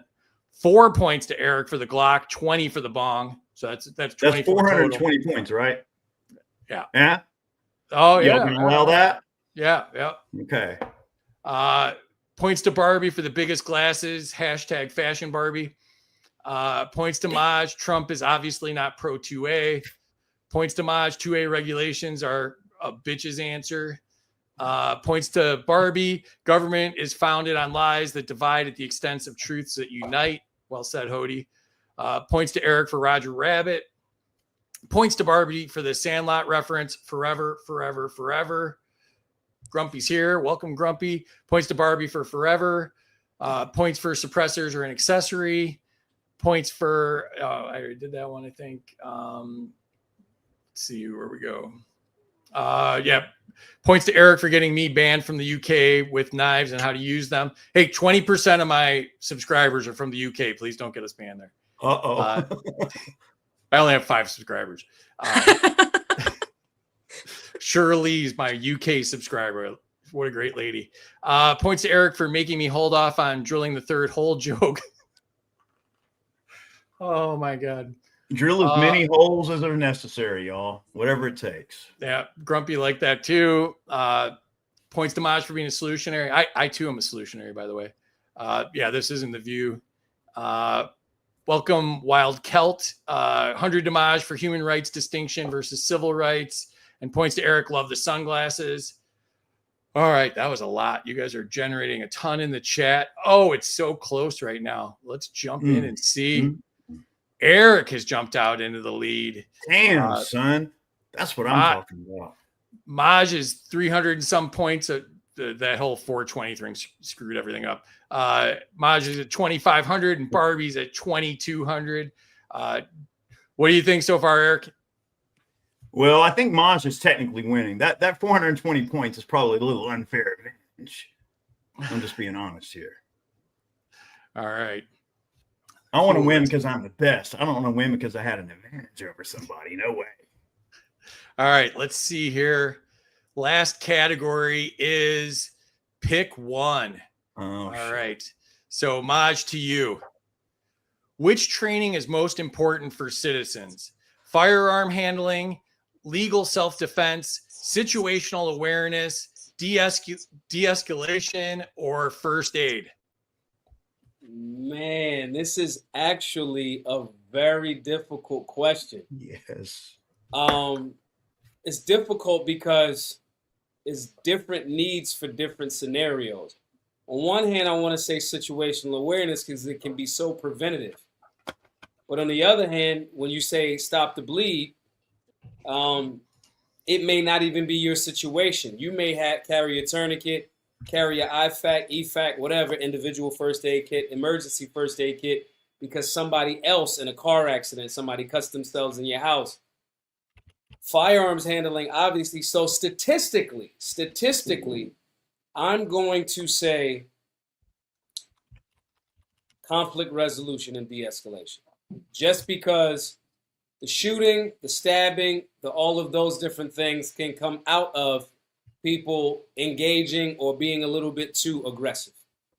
So, man, that's wild. But I'm gonna say the conflict resolution and de-escalation, because in engaging more people, you don't know if a person is crazy, you don't know if a person got a knife, a gun, and you're more than likely to engage humans with bad attitudes than you are to see a car accident or somebody cutting themselves or you getting into a firefight. So that's the very stringent reason why I'm going to land at conflict resolution and de-escalation. I like that I made it hard on you. So no regrets, Chad. I see you. All right, Eric, to you. Which form of government overreach should be eliminated first? Red flag laws, magazine limits, waiting periods, ammo restrictions, or gun registries?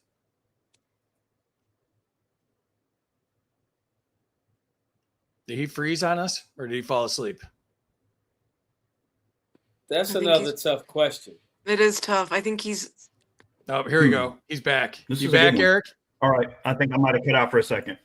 Yeah. And here I was chewing on Maj's question thinking, man, situational awareness, baby. Because look, I do want to say I agree with Maj on the other point because, I do agree with the de-escalation. That's a very great point that he brought up there. But I would say situational awareness is a pretty dang important thing because then that's going to allow you to know, all right, how can I de-escalate the situation before it becomes worse? The sooner you recognize it, I would say the better. So maybe situational awareness. Now, getting on to the question that I've been asked to answer here,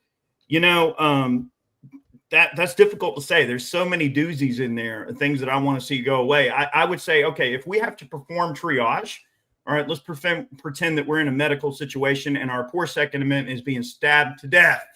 All right, what in the heck are we going to do? I would say the worst wound out of all of those is the red flag laws, because that's the most immediate. That's the most immediate and direct threat to the life of, let's say we're trying to pump life in the Second Amendment. I'd say red flag laws are crazy. And earlier I was going to mention Pam Bondi. I'm glad I sort of waited, because earlier when Maj was talking about his references to, executive orders on bump stocks, for instance, we know that was a reference to Trump, maybe not necessarily being, at least alluding to the fact that maybe Trump is not as pro-gun as he leads on. Well, here we have Pam Bondi as our AG now, and she ended up being a really terrible pick because, a lot of her work in Florida, she supported red flag confiscation orders. She supported making most young adults wait until they're 21 to buy a rifle, right? Or even a handgun, for instance, and waiting periods, all sorts of messed up stuff. And you would never think that Florida would be a place that sort of stuff takes place. So I feel like I was kind of perplexed by him choosing Pam Bondi for that reason, because she's not pro-gun at all. So if we're performing triage here, I would say red flags are definitely a big one. That's the one that can get you the most dead the quickest out of all of those. Yeah, me and Terry are in Florida, and we like to tell everybody we warned you all about Pam Bondi, so that's on you. All right. Barbie, to you. Which option is the best for women's safety? Firearms, pepper spray, taser, martial arts, or call 911? Did you give me the easy questions because I'm a girl? No, we wanted a woman's point of view on something. I didn't do a lot of it. The one Barbie joke, and then this one. I think that's No, those other two were hard questions. I disagree on Eric's answer on the last one. I think gun registries are the biggest infringement there because government is the biggest enemy. But in terms of my easy question, firearms are the best self-defense tool for women. I do think a lot of women don't lean that way because it is a very masculine object and a very masculine dominated industry, and it can be very intimidating for women to even to know what to do, to go buy a gun, to even go to the counter and ask questions. I do believe it's my understanding, I've seen a lot over the past few years of more women getting into the industry, which I think is great. But yeah, firearms are definitely a lot better than pepper spray. Going back to points before, rapists shouldn't be allowed to live. So if you're gonna fucking come at me, I want you dead. Not with burning eyes. You should not be in this world. You're a badass though, so I could have seen you going martial arts, So there were options here. There are options, and I think all of them except for the police call are decent options. Learning martial arts is on my list, but they're all martial arts and guns. They're very expensive hobbies. I don't want to call firearms a hobby, but very expensive activities to do. Martial arts is very time consuming too. So I'll get there someday. I mean, being able to physically fight off an attacker, it definitely can be as useful as a firearm in specific scenarios. But again, I don't want these people in this world. I don't want them with black eyes. I'd like to clarify something about my choice. Okay.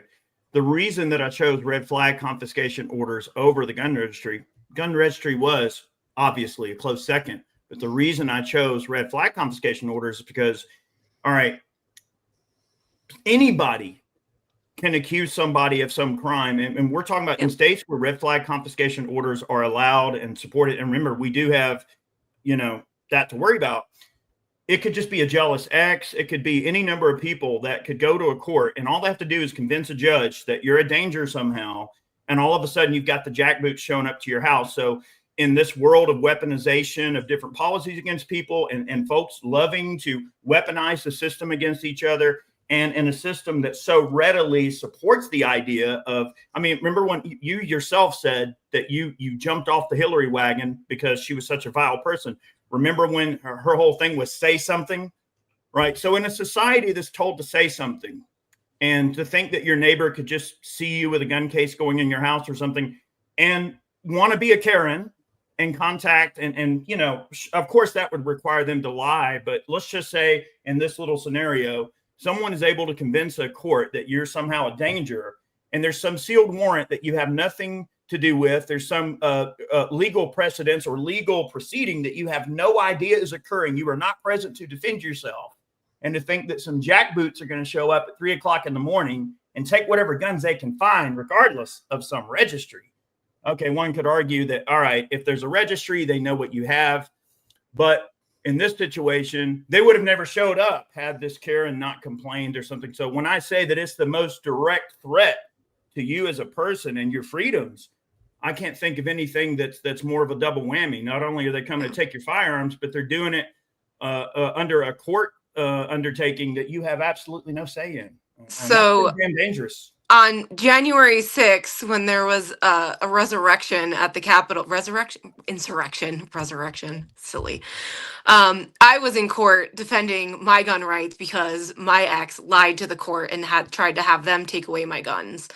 So I've actually been through this process, and it's very filthy. It makes you feel very dirty and very vulnerable, because yes, if they had taken away my guns, then that leaves me vulnerable to the rest of the world in terms of my own personal safety. The And judge did did make you more afraid than no, some gun registry because existing? it doesn't make me.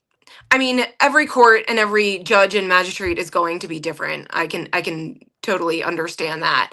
But and it depends on the state and the specific law. Here in Colorado, he had to prove what he claimed was I assaulted him.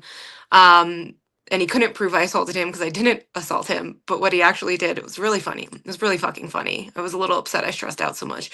He showed a video of me not assaulting him to try to prove that I assaulted him. Stupid people. But there is, as long as there's due process before taking away, there is some sort of protection there. Again, I don't believe in government at all. I don't think any of it is valid. But I think with gun registries, I mean, I would give up. I don't know even how to say this, but I would sacrifice myself over the government going and invading the homes of all of the men and women around me that have stockpiled firearms and ammo and taken that away.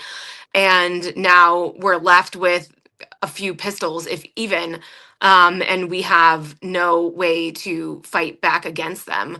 I think government is a much bigger threat to our freedom and our safety than all of the criminals combined. I mean, these people, they're the biggest gang. They're the freaking mafia, and they control us, and giving them the names of the people that have the capacity to fight against them, I think is a very dangerous thing to do. But on the flip side, they've already captured their minds, so I guess they don't really need their guns. Yeah, you know the best way to win a sword fight? What's that? Anybody? Bring a Carry gun. a fucking sword. Bring a gun.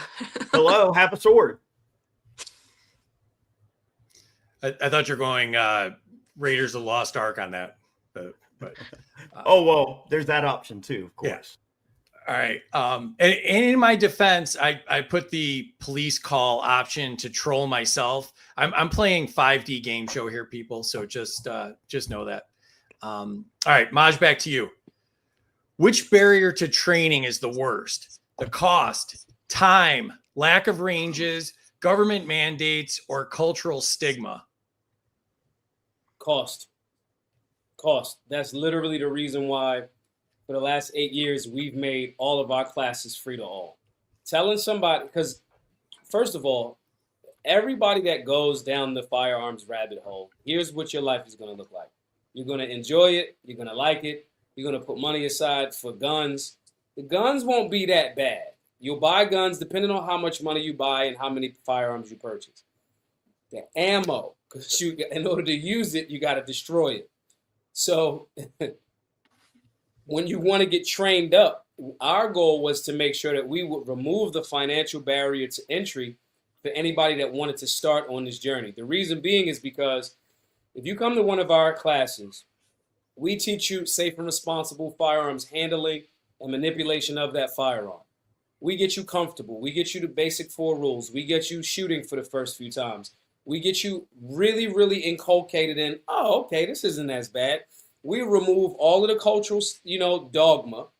We remove the financial barrier to entry. You're more informed, you're more safe, and you're more comfortable to start your journey. If you do get more instruction that you have to pay for after our very thorough class, you can start with that person and you can save even more money because they don't have to run you through a basics situation. The biggest barrier to training entry is financial. Again, guys, if you guys got anything from the show tonight from our work, again, we are $46,000 away from buying our building. That's 464 more donors at the $100 level. Please, guys, if you can, givesendgo.com/solutionary. When we started in 2016, we basically said first it was initially one event, then we went to other places. And for those amount of years, every single firearms class has been completely free to all. We've created instructors, we've created we shifted the narrative in a very good way. And so saying that to say, the biggest barrier is cost. It's not even a question. Taking somebody to the range and giving them 100 rounds for their first time shooting.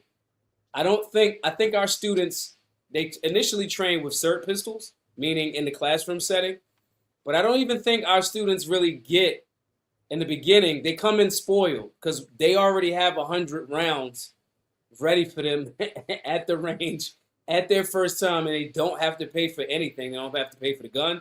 They don't have to pay for the ears. They don't have to pay for the eyes. They don't have to pay for the ammo. And that is 1,000% as far as training goes. That's the biggest barrier to entry because I've had over 200 people tell me, man, I really wanted to start training, but I knew I couldn't afford it and I didn't know where to go. So it's 1,000% cost. And guys, if you want to help us out to keep these classes going free to all, please, please, please support the work. givesendgo.com/solutionary is right under. And just to add on to that too, what they're doing in Colorado kind of plays into that a lot. The government uses the cost as a way to infringe on our rights, and to prohibit people from training or buying guns. This 2 year, not this past session, the one before, or as actually they put it on the ballot, and the Coloradans voted for a sin tax on guns and ammo. So we now have an extra, I think it's like 7% on guns and ammo. They use profit motive of capitalists to infringe on our rights too. They put all of their regulations on the gun stores. They don't put it on the people. So now you can't sell certain types of guns or you'll go to business. So they really target the profit motive, and then they layer on a part of the assault weapons ban that was passed this last year is like a 2-day training class that you have to pay for. So the government really, really, really manipulates and pushes the cost even higher so that it deters people from getting into firearms and training. It's disgusting. So thank you, Maj, for helping alleviate that financial burden, because I agree 100%. It's the biggest deterrent from getting people into it. Doing extremely important work. All right. I got more banger questions like that, so hopefully we speed it up. We can get them in. Eric, to you. Which tool of state control is the most urgent to dismantle? Background checks, insurance mandates, smart gun mandates, licensing schemes, or credit card coding? And by the credit card coding, I mean they're putting a product code on any gun sales and stuff so they can track all of that with just a category through the credit card companies. Okay. Well, let's break this down a little bit here. Okay. What the question is asking us, what is the most urgent to dismantle? Well, to dismantle would suggest that we have to have it in far spread use in order to dismantle it. So again, can you go back, put me off for a second, go back to the question. Sure. So if we're talking, all right, credit card coding, that's not necessarily something that's super prevalent right now. Smart gun mandates. I mean, yeah, they talk about it, but that's not necessarily, again, something that we really have to worry about. So we can kind of knock those off. Insurance mandates, that's primarily more something that's on the industry side and not so much on the individual side. Although obviously I don't agree with the government ever forcing you to purchase a good or service. Obviously not. But again, that leads us to licensing schemes and background checks. All right. Well, right now, what is probably the worst of those two? I would say probably licensing schemes, because again, I'm sort of piggybacking on Maj's logic here. We're talking about things that create barriers to people exercising their rights. Okay. And licensing schemes are absolutely a barrier to exercising your rights. I mean, many times they require classes that cost money. They require training that costs money. And again, not everybody can always afford to do these things in order to get some permission from Uncle Sam to be able to carry a firearm in a given area. So licensing schemes are definitely towards the top. And I agree on that more holistically, even just in society in general, right? Anytime you require a barrier of some sort to exercise a right, that's obviously always going to be a really huge issue in my book. Okay. And now we could say background checks. Yeah, background checks are something that has probably a minimal impact if the sons of bitches aren't keeping everybody's data when they process a gun sale or process a 4473, which we know recently the ATF was caught, establishing, let's just say, a database. Now they called it a database, but it's a registry.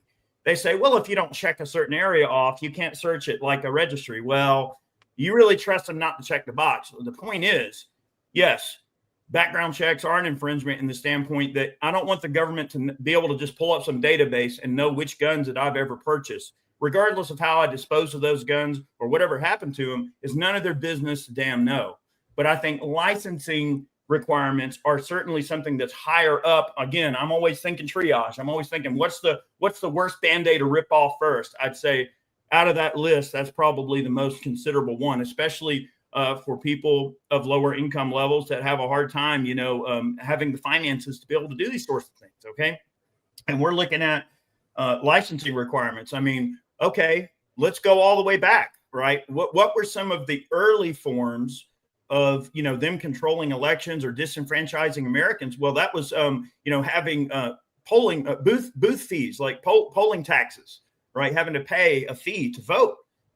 We determined a long time ago that it's absolutely unlawful to require a fee in the connection of the exercising of a right. So in January, we have suppressors going off of the NFA in terms of not requiring the $200 tax stamp, as well as short-barreled rifles and shotguns. Now, you still have to register them, but you don't have to pay the $200 tax.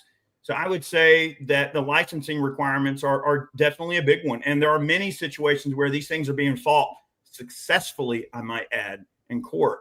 And as much as I hate this whole process that we have to follow, unfortunately, we got to play their game. And thus far, we are winning at that game on many of those fronts. Great answer. All right, Barbie, to you. Which power grab is the biggest threat to liberty? Mass surveillance, disarmament, emergency powers, propaganda, or taxation? It seems like a hard question, but just coming from my own mindset and beliefs, I'm going with propaganda.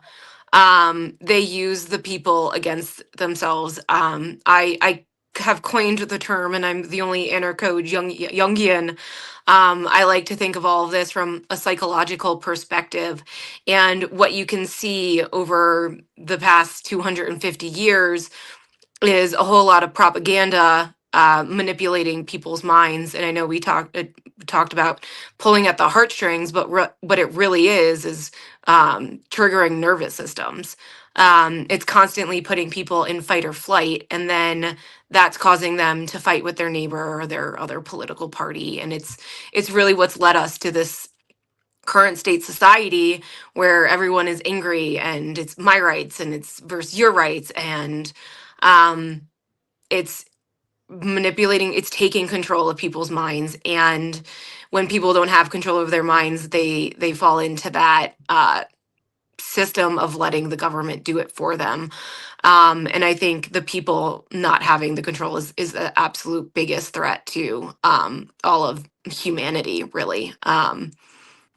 So when I look at anything, I'm always going to come at it from a psychological perspective, and it's disgusting what they've done to people. It's just disgusting. That's I not call the answer I myself a expected what's from that? you. I must admit, that's not the answer I expected from you. I figured it'd be guns. I don't know Yeah. why. I Well, was For some it's surprised reason, by I that one thought it would too. be this is firearms. how they take the guns, right? We're all we're all people, and we all have to live with each other. But they convince people through their psychology, through propaganda. I mean, all of these shootings, they're intentionally broadcasting them like every 5 seconds to trigger people's nervous systems, to make them just terrified. And what makes them feel safe is taking the guns away. So Mhm. again, I mean, I like to try to take things from root cause perspective of what's the real underlying issue. And the underlying issue for every problem we have today is the human mind, and each individual not having control of their own.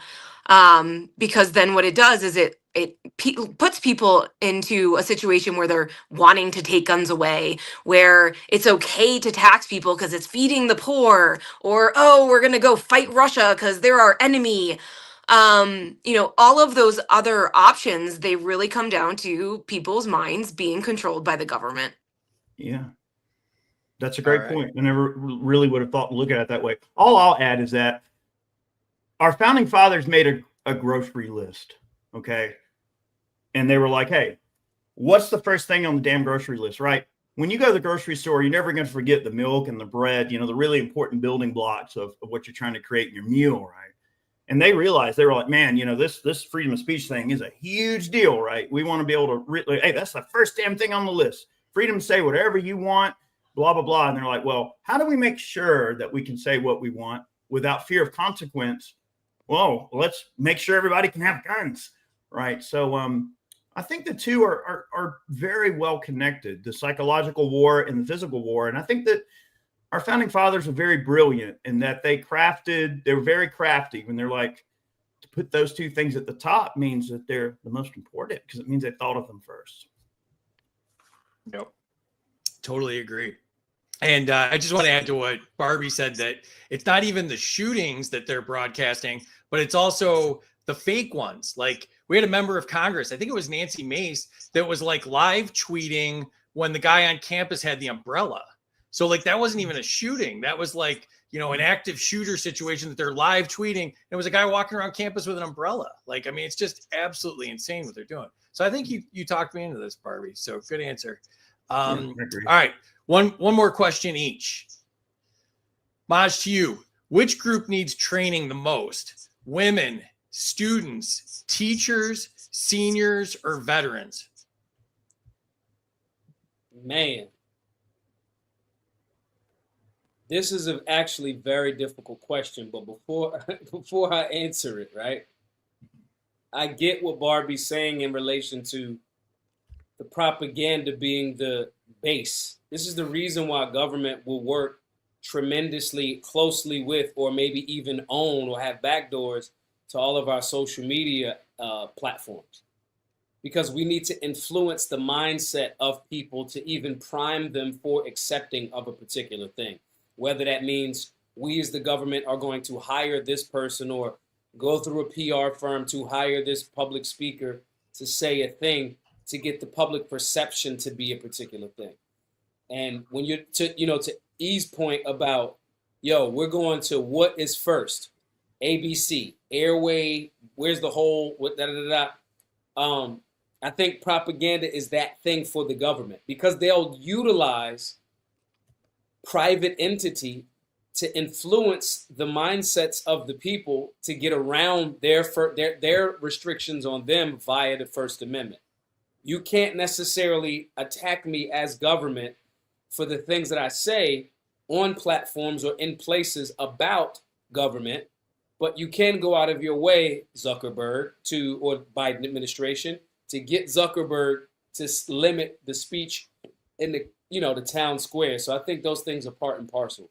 I'm As sorry. far as my You brought this question, back up. Can I jump in now? Because there's one more thing I want to add to that now. Sure. All right. The government knows exactly how we're going to react to what they do. I think we're starting to see a slight turn in that. Sorry, I want to go back a little bit. The only thing based on, I read this brainwashing book, and it was talking about Pavlov's dog's conditioning, and the only thing that broke the dog's conditioning was love. And I think what we're seeing with all of the Netanyahu brainwashing or propaganda, because we very clearly see it on video, them telling us that they're propagandizing us, is that it's the murder of children. That's really kind of waking people up to the fact that we are being propagandized. So I think it's really cool to kind of see the things that I know kind of come to life, and seeing them, their own behavior kind of pick at what they've been designing us to do. It's pretty neat. Sad it took killing kids to there's a get there, great book but on that. There's a great book on that called "Don't Shoot the Dog" by Karen Pryor. She was a behavioral scientist that worked with animals. She worked with like SeaWorld. At a certain point, she was working with the Navy to train SEALs to identify submarines, track the submarines, and communicate in certain ways, back with home base, for lack of a better term. But she wrote this book, and it dealt with those types of things, about those little propaganda techniques. I mean, she's leaps and bounds beyond where Edward Bernays was as it relates to behavioral science and propaganda. But if everybody gets a chance, y'all should check that book out. It's in alignment with what Barbie's saying. What my question was, what again? It was Let me pull it back up, but I just want to say real quick, you're not talking about Shoot the Dog by Christy Nome. That's a different book. So no. yeah. All right. So your question was, which group needs training the most? Women, students, teachers, seniors, or veterans? All right, so I'm gonna take vets and seniors out of the equation, because vets generally, I'm gonna say that generally, not saying that they always SF. I'm just saying generally veterans have been exposed to a certain level of firearms understanding and training. Seniors, them older guys, they don't play by these new rules. They probably got a gun, so I'm leaning more towards students and women. And I'm saying students and women simply because women are like smaller than us, and like they are generally, if I'm the scumbag is 1000% going after a softer target. So guys, you should already notice, and I'm not saying this like to be funny or rude to women. I'm saying guys, like, come on, guys, like, come on. It's like, come on. Women generally are not looked at to be the absolute protector. And I think that works in women's disinterest. I think women should be thinking about themselves being the protector in conjunction with their husbands, if they are married or not. But there's a certain level of independence and confidence that comes from the competence of firearms training. So for those reasons, I'm going to land at women, because a lot of students, can be women too, or are women. Like, there's way more women in college than dudes. So, I say this from a place of love and a place of I've instructed so many women that have come from, and I know the domestic violence thing people get lied on all the time. I've been falsely accused. It's the worst thing in the world. However, I've also trained women that legitimately came from serious DV situations. And I absolutely want women to shoot those men. I want you to absolutely feel 1000% comfortable in the thought process of shooting and absolutely ending that particular person. And I'm partial to women in that regard. Dudes kind of get it in a certain sense. We have this, and I say that from usually like an ego perspective. Guys that don't even shoot come to the range the first time, and they're like, I play Call of Duty. And I'm like, dude, whatever. But women have such more of a, we've low-key conditioned that warrior spirit out of women. And so, and where we are right now, I'm kind of like, oh no, we need to like really, really reinstitute that into women, and or show women the way to do that for themselves. I want to be very clear about that, because I don't think that women are like these dainty flowers all of the time that we, men have to help. I'm saying we have a responsibility to address the women that part of them has been systemically kind of like snatched out of. And then it doesn't even got to be in a rude way. It's just like, oh, well, I'm a woman and, I'm existing in my goddessness, but I need you to be Xena warrior princess too. So for that way, in a roundabout way, I'm going to land with women. Excellent. All right, I have Eric, nothing to add to that. I agree with Maj 100% on that. Excellent. All right. Eric, your question is, and I wanted to ask you this as a prolific content creator that's created some of the greatest content out there on this topic. Which digital control tactic is the most dangerous? Deplatforming gun content, payment coding, search censorship or shadow banning, online bans on sales, or AI content moderation? All right. Leave this up for a second so I can Yep. still read it while I'm mentioning this here. It would be selfish of me to say that deplatforming gun content, that's a little too specific to me as a content creator. So I'm not going to be selfish and say that that's the reason. So we can go ahead and knock that one off the list. Search censorship and AI content moderation are actually closely tied together. The AI, a lot of the algorithms that they write, they're kind of biased against guns in a lot of situations. They have a lot of powerful tools that they didn't have, 15, 16, 17 years ago. And in fact, it's quite funny. Check it out.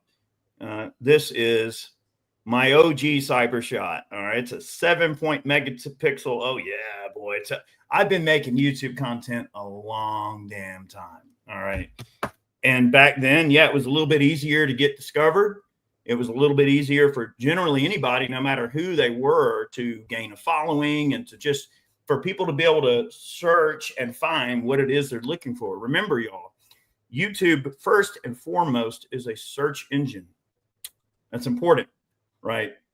It's a very good search engine and has a lot of back-end capabilities. I'm not going to necessarily talk about every little tiny widget they have at their disposal, but let's just say I've looked under the skirt, okay? And they know, okay? There's a lot of things they know. So can we get back to the list again? Sure. So it's unfair for me to say that it's deplatforming gun content because that's too specific to me. Payment coding, that's a big deal. Now, when we talk about digital control tactics, now this is not necessarily just related to guns. This is just related to, let's say, the dumbing down of society. Again, if I said online bans and sales, right, that would be too specific to guns because I have a feeling that's sort of the angle that you were going with the original question is that, yes, YouTube doesn't allow links to firearms. They don't allow et cetera, et cetera. YouTube is also a private business. And because I believe in a private business's right to do what they want, I can't get bent out of shape over that one. So which one, again, as we're applying triage here, what are the two most important things? I think that the AI content moderation and search censorship are absolutely the most important things in play here because censorship is a conceding of ideas is what it really is. They cannot beat your logic. They cannot beat you with facts. So they must simply remove you from the overall scenario. And sort of going back to something that Maj mentioned earlier about Zuckerberg and Facebook. And, they had the whole congressional hearing. And, it seems like they put Zuckerberg in the sling a little bit. But we know that the government coerced social media to censor certain voices. Now, primarily voices in the conservative community, pro-gun community, primarily pro-Trump community, because they were trying to turn the gas down on the movement. Now, whether or not you agree with Trump is irrelevant. This isn't about Trump. This is about them censoring the information and silencing certain people. And I think that has a far worse effect long-term out of all of those things. There are many things in that list that are downstream from those ideas, but I think that's where the stream originates. Okay. AI is a very powerful tool. I'm not going to get into all the things that AI can do. Y'all know these things, but look, AI can literally develop peptides.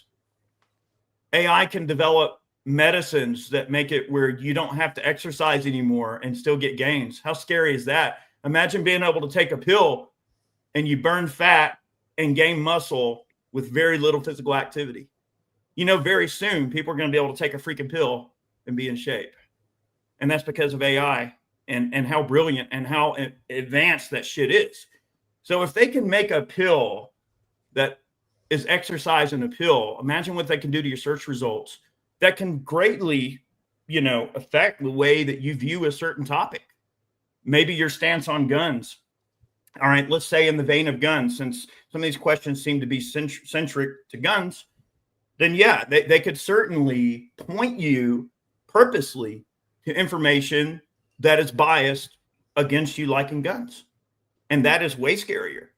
They don't need to demonetize gun content or censor gun content if they simply remove a person's ability to A, find it, B, engage with it, or C, if they ask, let's say, anything to their search engine that might be even somewhat gun related.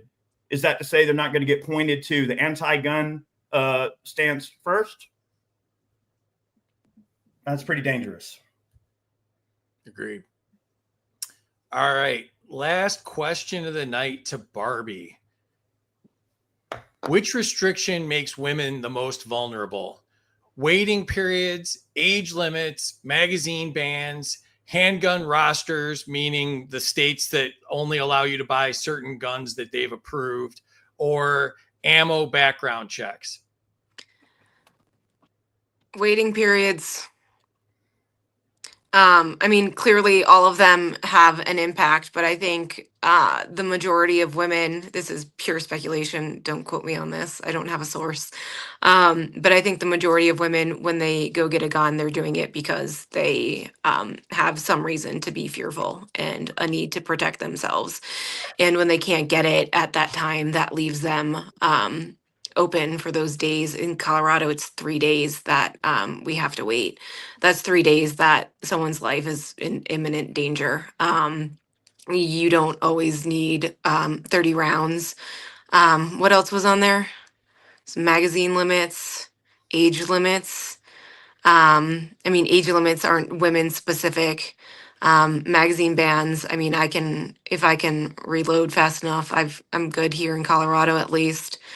Ammo background checks, I've never heard of those existing. But I mean, that could potentially be one. If they have something on their record, they should still be able to protect themselves. But yeah, I think waiting periods is going to be the most impactful for that imminent danger zone. I agree 100% with her on that. Awesome. Yeah. All right. So that is it for tonight. Please enter your scores in the chat if you've not done so. Tell us what you thought of the show. Tell us who you think won. And share this out again so people can catch the replay if you get a chance. Let's jump into the chat and get the last comments here. This one's from Eric. 100 to Maj for jumping into that dumpster fire of a question. That's not fair. They're all dumpster fire questions. Am I allowed to give points? Yeah, sure. I should get points for giving points. Well, that's not how the government works. Okay. You do the right thing, you get penalized. That's how the government works. That's right. I get taxed 500 points for that. Yeah, exactly. And you're on a watch list too for doing something like that. I hope I'm on all the lists. 100 to Maj for de-escalation. 200 to Maj for being such an effective educator. 100% on that. Points to Maj. Avoiding having to kill is better than learning how to kill. Points to Maj for conflict resolution. Sorry, I'm calm now. That was some screaming scientific.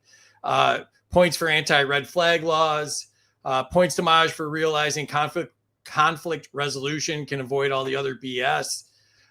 Points to Eric because Pam Bondi's horrible. That should have been more points. See, Eric thought police are already throttling your internet for being pro 2A. 100 for being put on a list because of this game show. Yeah.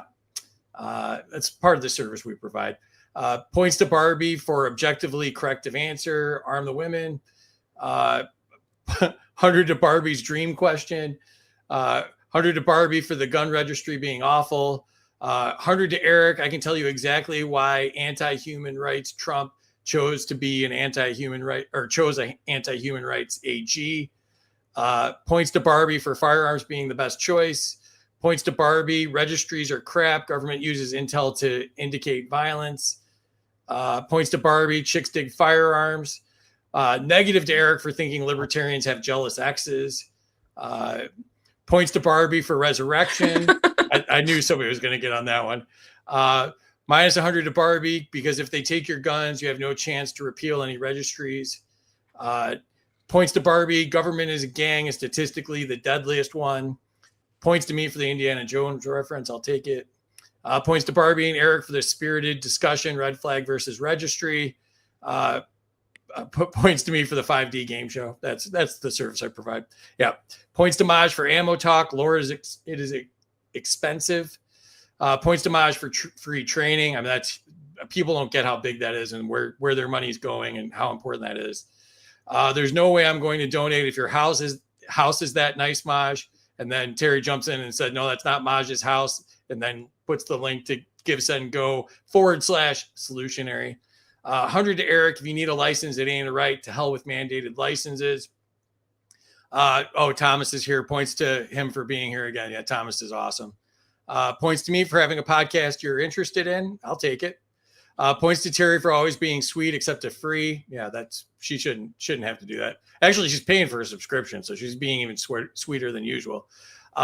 Points to Barbie for anti-propaganda. The state can and will use propaganda to justify further statism. 100%. Points to Barbie. Tyranny starts in our hearts and our minds, not in the halls of Congress. I've heard it both ways. 100 to everybody. Love the 1969 vibes with the building on each other's answers up. Peace, love, and handguns. Points to Maj, arm the women. Points to Maj, Xena, Princess Warrior. I don't think that's his official nickname. Who wants to train Terry next? That's a good question. Points to Maj for helping women find their warrior spirit. Points to Eric for letting us know that YouTube doesn't shave anything under the skirt and has lots of widgets. Absolutely. Points to Eric. I got banned for posting pro-vaccine content on Facebook. Of course you did. Points to Eric for mentioning myostatin, growth differential factor 8 inhibitors. In Scientific's defense, that was the first time he put something scientific on there that I had to read. Points to Barbie for the waiting periods. Most women want a gun now because they need it. Points to Barbie. Waiting periods prevent women from protecting themselves from imminent danger. Absolutely. And points to Eric for helping me save money on firearms. So awesome show tonight. Let's jump in here and see who won. Oh, the score changed like 5 times in the last 5 minutes. So this is a good one. So just because I know how to do it, I'm going to do the drum roll. And the winner tonight is Eric, 3944, squeaked just ahead of Maj right at the end there. Maj with 3,800 and Barbie with an excellent showing, only 300 behind with 3,650. Barbie, third place. What do you think? I think I should have worn pink, but glad to at least be privileged to be on the show with these guys that are way more experienced and knowledgeable than I am.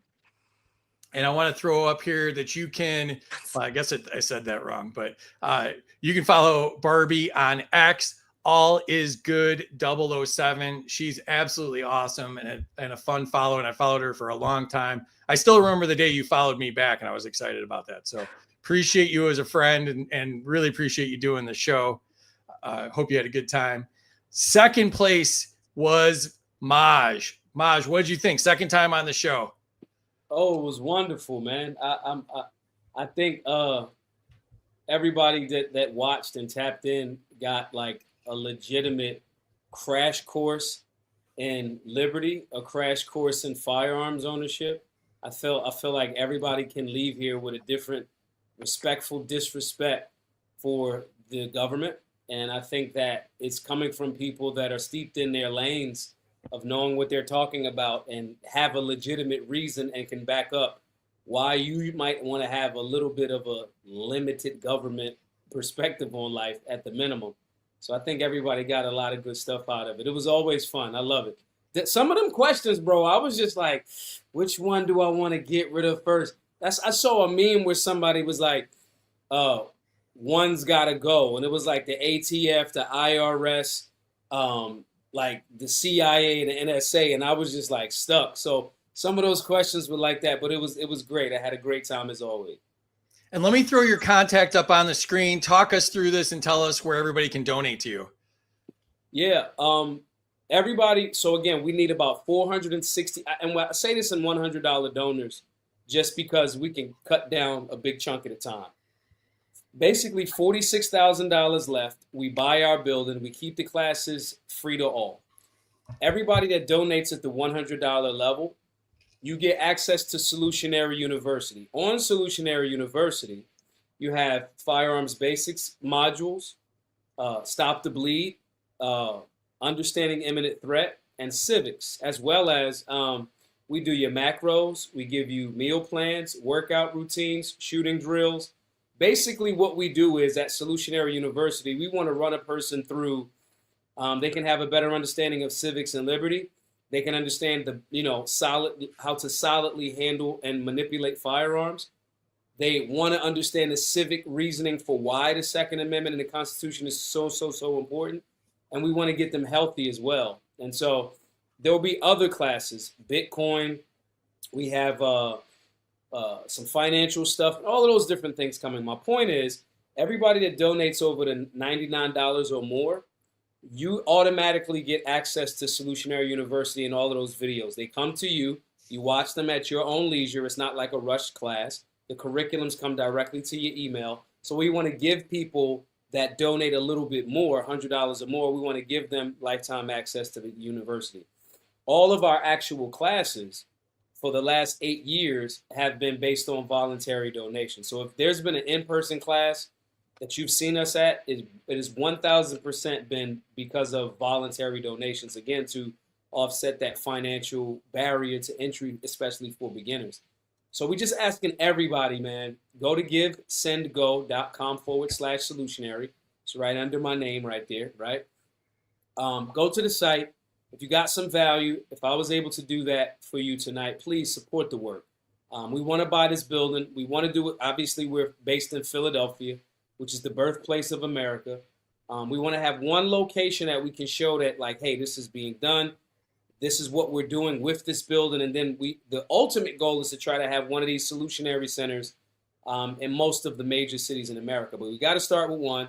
Obviously, the best place to do that, I say the best because it's my home city, go Birds, right? And also, it's where the Constitution was signed. I mean, we're literally, you could walk to Independence Hall. I mean, it's a brisk walk, but you could get there from our community center. And so saying this to say, please, guys, if you can, if I was able to add any value, givesendgo.com/solutionary. We need 465 $100 donors. Again, that's about 46 grand. However, if we chunk it down into $100 little life-size bits, 465 people doing it keeps it going, and we're asking for everybody's support. So thank you all for tapping in, for listening, for sharing. If you got any questions about anything, shoot me a follow, shoot me a DM. My email is majtoure@solutionaryuniversity.org. But everybody, please, givesendgo.com/solution. Awesome. You're doing great work. Eric, you're the big winner tonight. What do you think? Well, I'll just leave some final thoughts. I mean, one is that iron sharpens iron, okay? And what I mean by that is, if you're in with this group of people, you're in with the right people, so you're a winner. Everybody's a winner. If you think the way that the folks in this presentation do, you're much closer to being the winner than you think you are. And I think, again, iron sharpens iron. So, politics and policy and all of this crap is all downstream from culture. And anytime you're moving the needle in the correct way that promotes the culture growing in the way that you want it to grow is a win. And I will say my views used to be drastically different. And they have changed a lot over the years. And the only reason that they could change is because I was susceptible and open to have my mind changed on the given subject. I mean, it was primarily about the war and and all of that. But the point is, iron sharpens iron. Always remember that. And with that being said, make sure you support Maj's work. I mean, he's doing a lot of good stuff over there. And, you know, if you believe in JC, I do, right? He, what did he say? He likes deeds, right? So this man's performing the deeds. He's got the deeds for days, and that deserves your support. And Maj, get with me later. You know, you and I probably need to talk. I think I might have some ideas. Maybe we can, you know, do a little bit off the cuff, but I want to see what I can do to help you, and, you know, we get you maybe some gun support, some ammo support or something. And that might be something worth looking at. I want to know more about the way we can help reduce training costs. So that might be something we could, you know, put in a word. But anyway, appreciate you having me. And I love doing this kind of stuff. This is the first time I've ever done some sort of a show like this. So very interesting. I like the format. And I want to thank everybody that took the time to hang out and contribute. And yeah, good stuff. Appreciate it. Yeah, I think I'm the only one that's got a show like this. So this might be the only one that's got this format. But make sure you're following Eric on all these channels too. Iraq Veteran 8888, and that's the YouTube, the website, the X. Patreon is IV 8888, and Maj is solutionaryuniversity.org. The Give Send Go is /solutionary. And he's Black Guns Matter, and he's also Maj Toure 999. And Barbie is All Is Good 007 on here. Oh, and let me throw Terry back up here. Terry, what'd you think? Okay, I wasn't expecting that. You know, this is not my strong point, which I have said before. So I can't tell you how much I appreciated all three of you giving me a great lesson tonight. I will actually, you know, try to learn. So whoever's training me, bring it on, and we'll see if I can actually find my inner, what'd you call it? My inner princess warrior. Okay, so that's I really did enjoy it, and always the chat is fantastic, and I love them all, and they know I do. So thank you again, gentlemen, for being here. And my gosh, for somebody that's never done a podcast before, Barbie, you kicked some serious ass, girl. I loved it. I thought you did a great job. You really surprised the heck out of me and taught me a lot of different things tonight, and I do appreciate that. All right. Thank you. And I gotta tell you guys something. I have my popcorn ready, my boom chicka popcorn ready for the shutdown tonight. I'm so freaking excited. I hope they shut it down for months. All right. Okay. Forever. Whatever. And you can follow Terry Bats T76 on X. And once again, you can get our swag at freedomsuperstore.com. If you didn't follow us on YouTube or Rumble, we would appreciate that. And you can subscribe to me on X and help us pay for the show. We appreciate it. And thank you to the chat. They're popping in. They loved it. Thanks for all you guys do. You guys made it so much fun and put some great content in there as well. So thank you to everyone. We are back on Friday with a Ladies of Liberty edition with Amity and who else, Terry? You're muted. Okay, so you caught me twice. We got Amity. We have Irene Mavrakakis, Dr. Irene Mavrakakis, and I don't have permission to use her real name yet, so I'm going to say Forest Mommy. Excellent. Yeah, so we like to highlight the awesome Ladies of Liberty, and we Yes. will be doing that Friday night, 8 p.m. Eastern. Hope you all can make it. Appreciate you being here tonight, and peace out.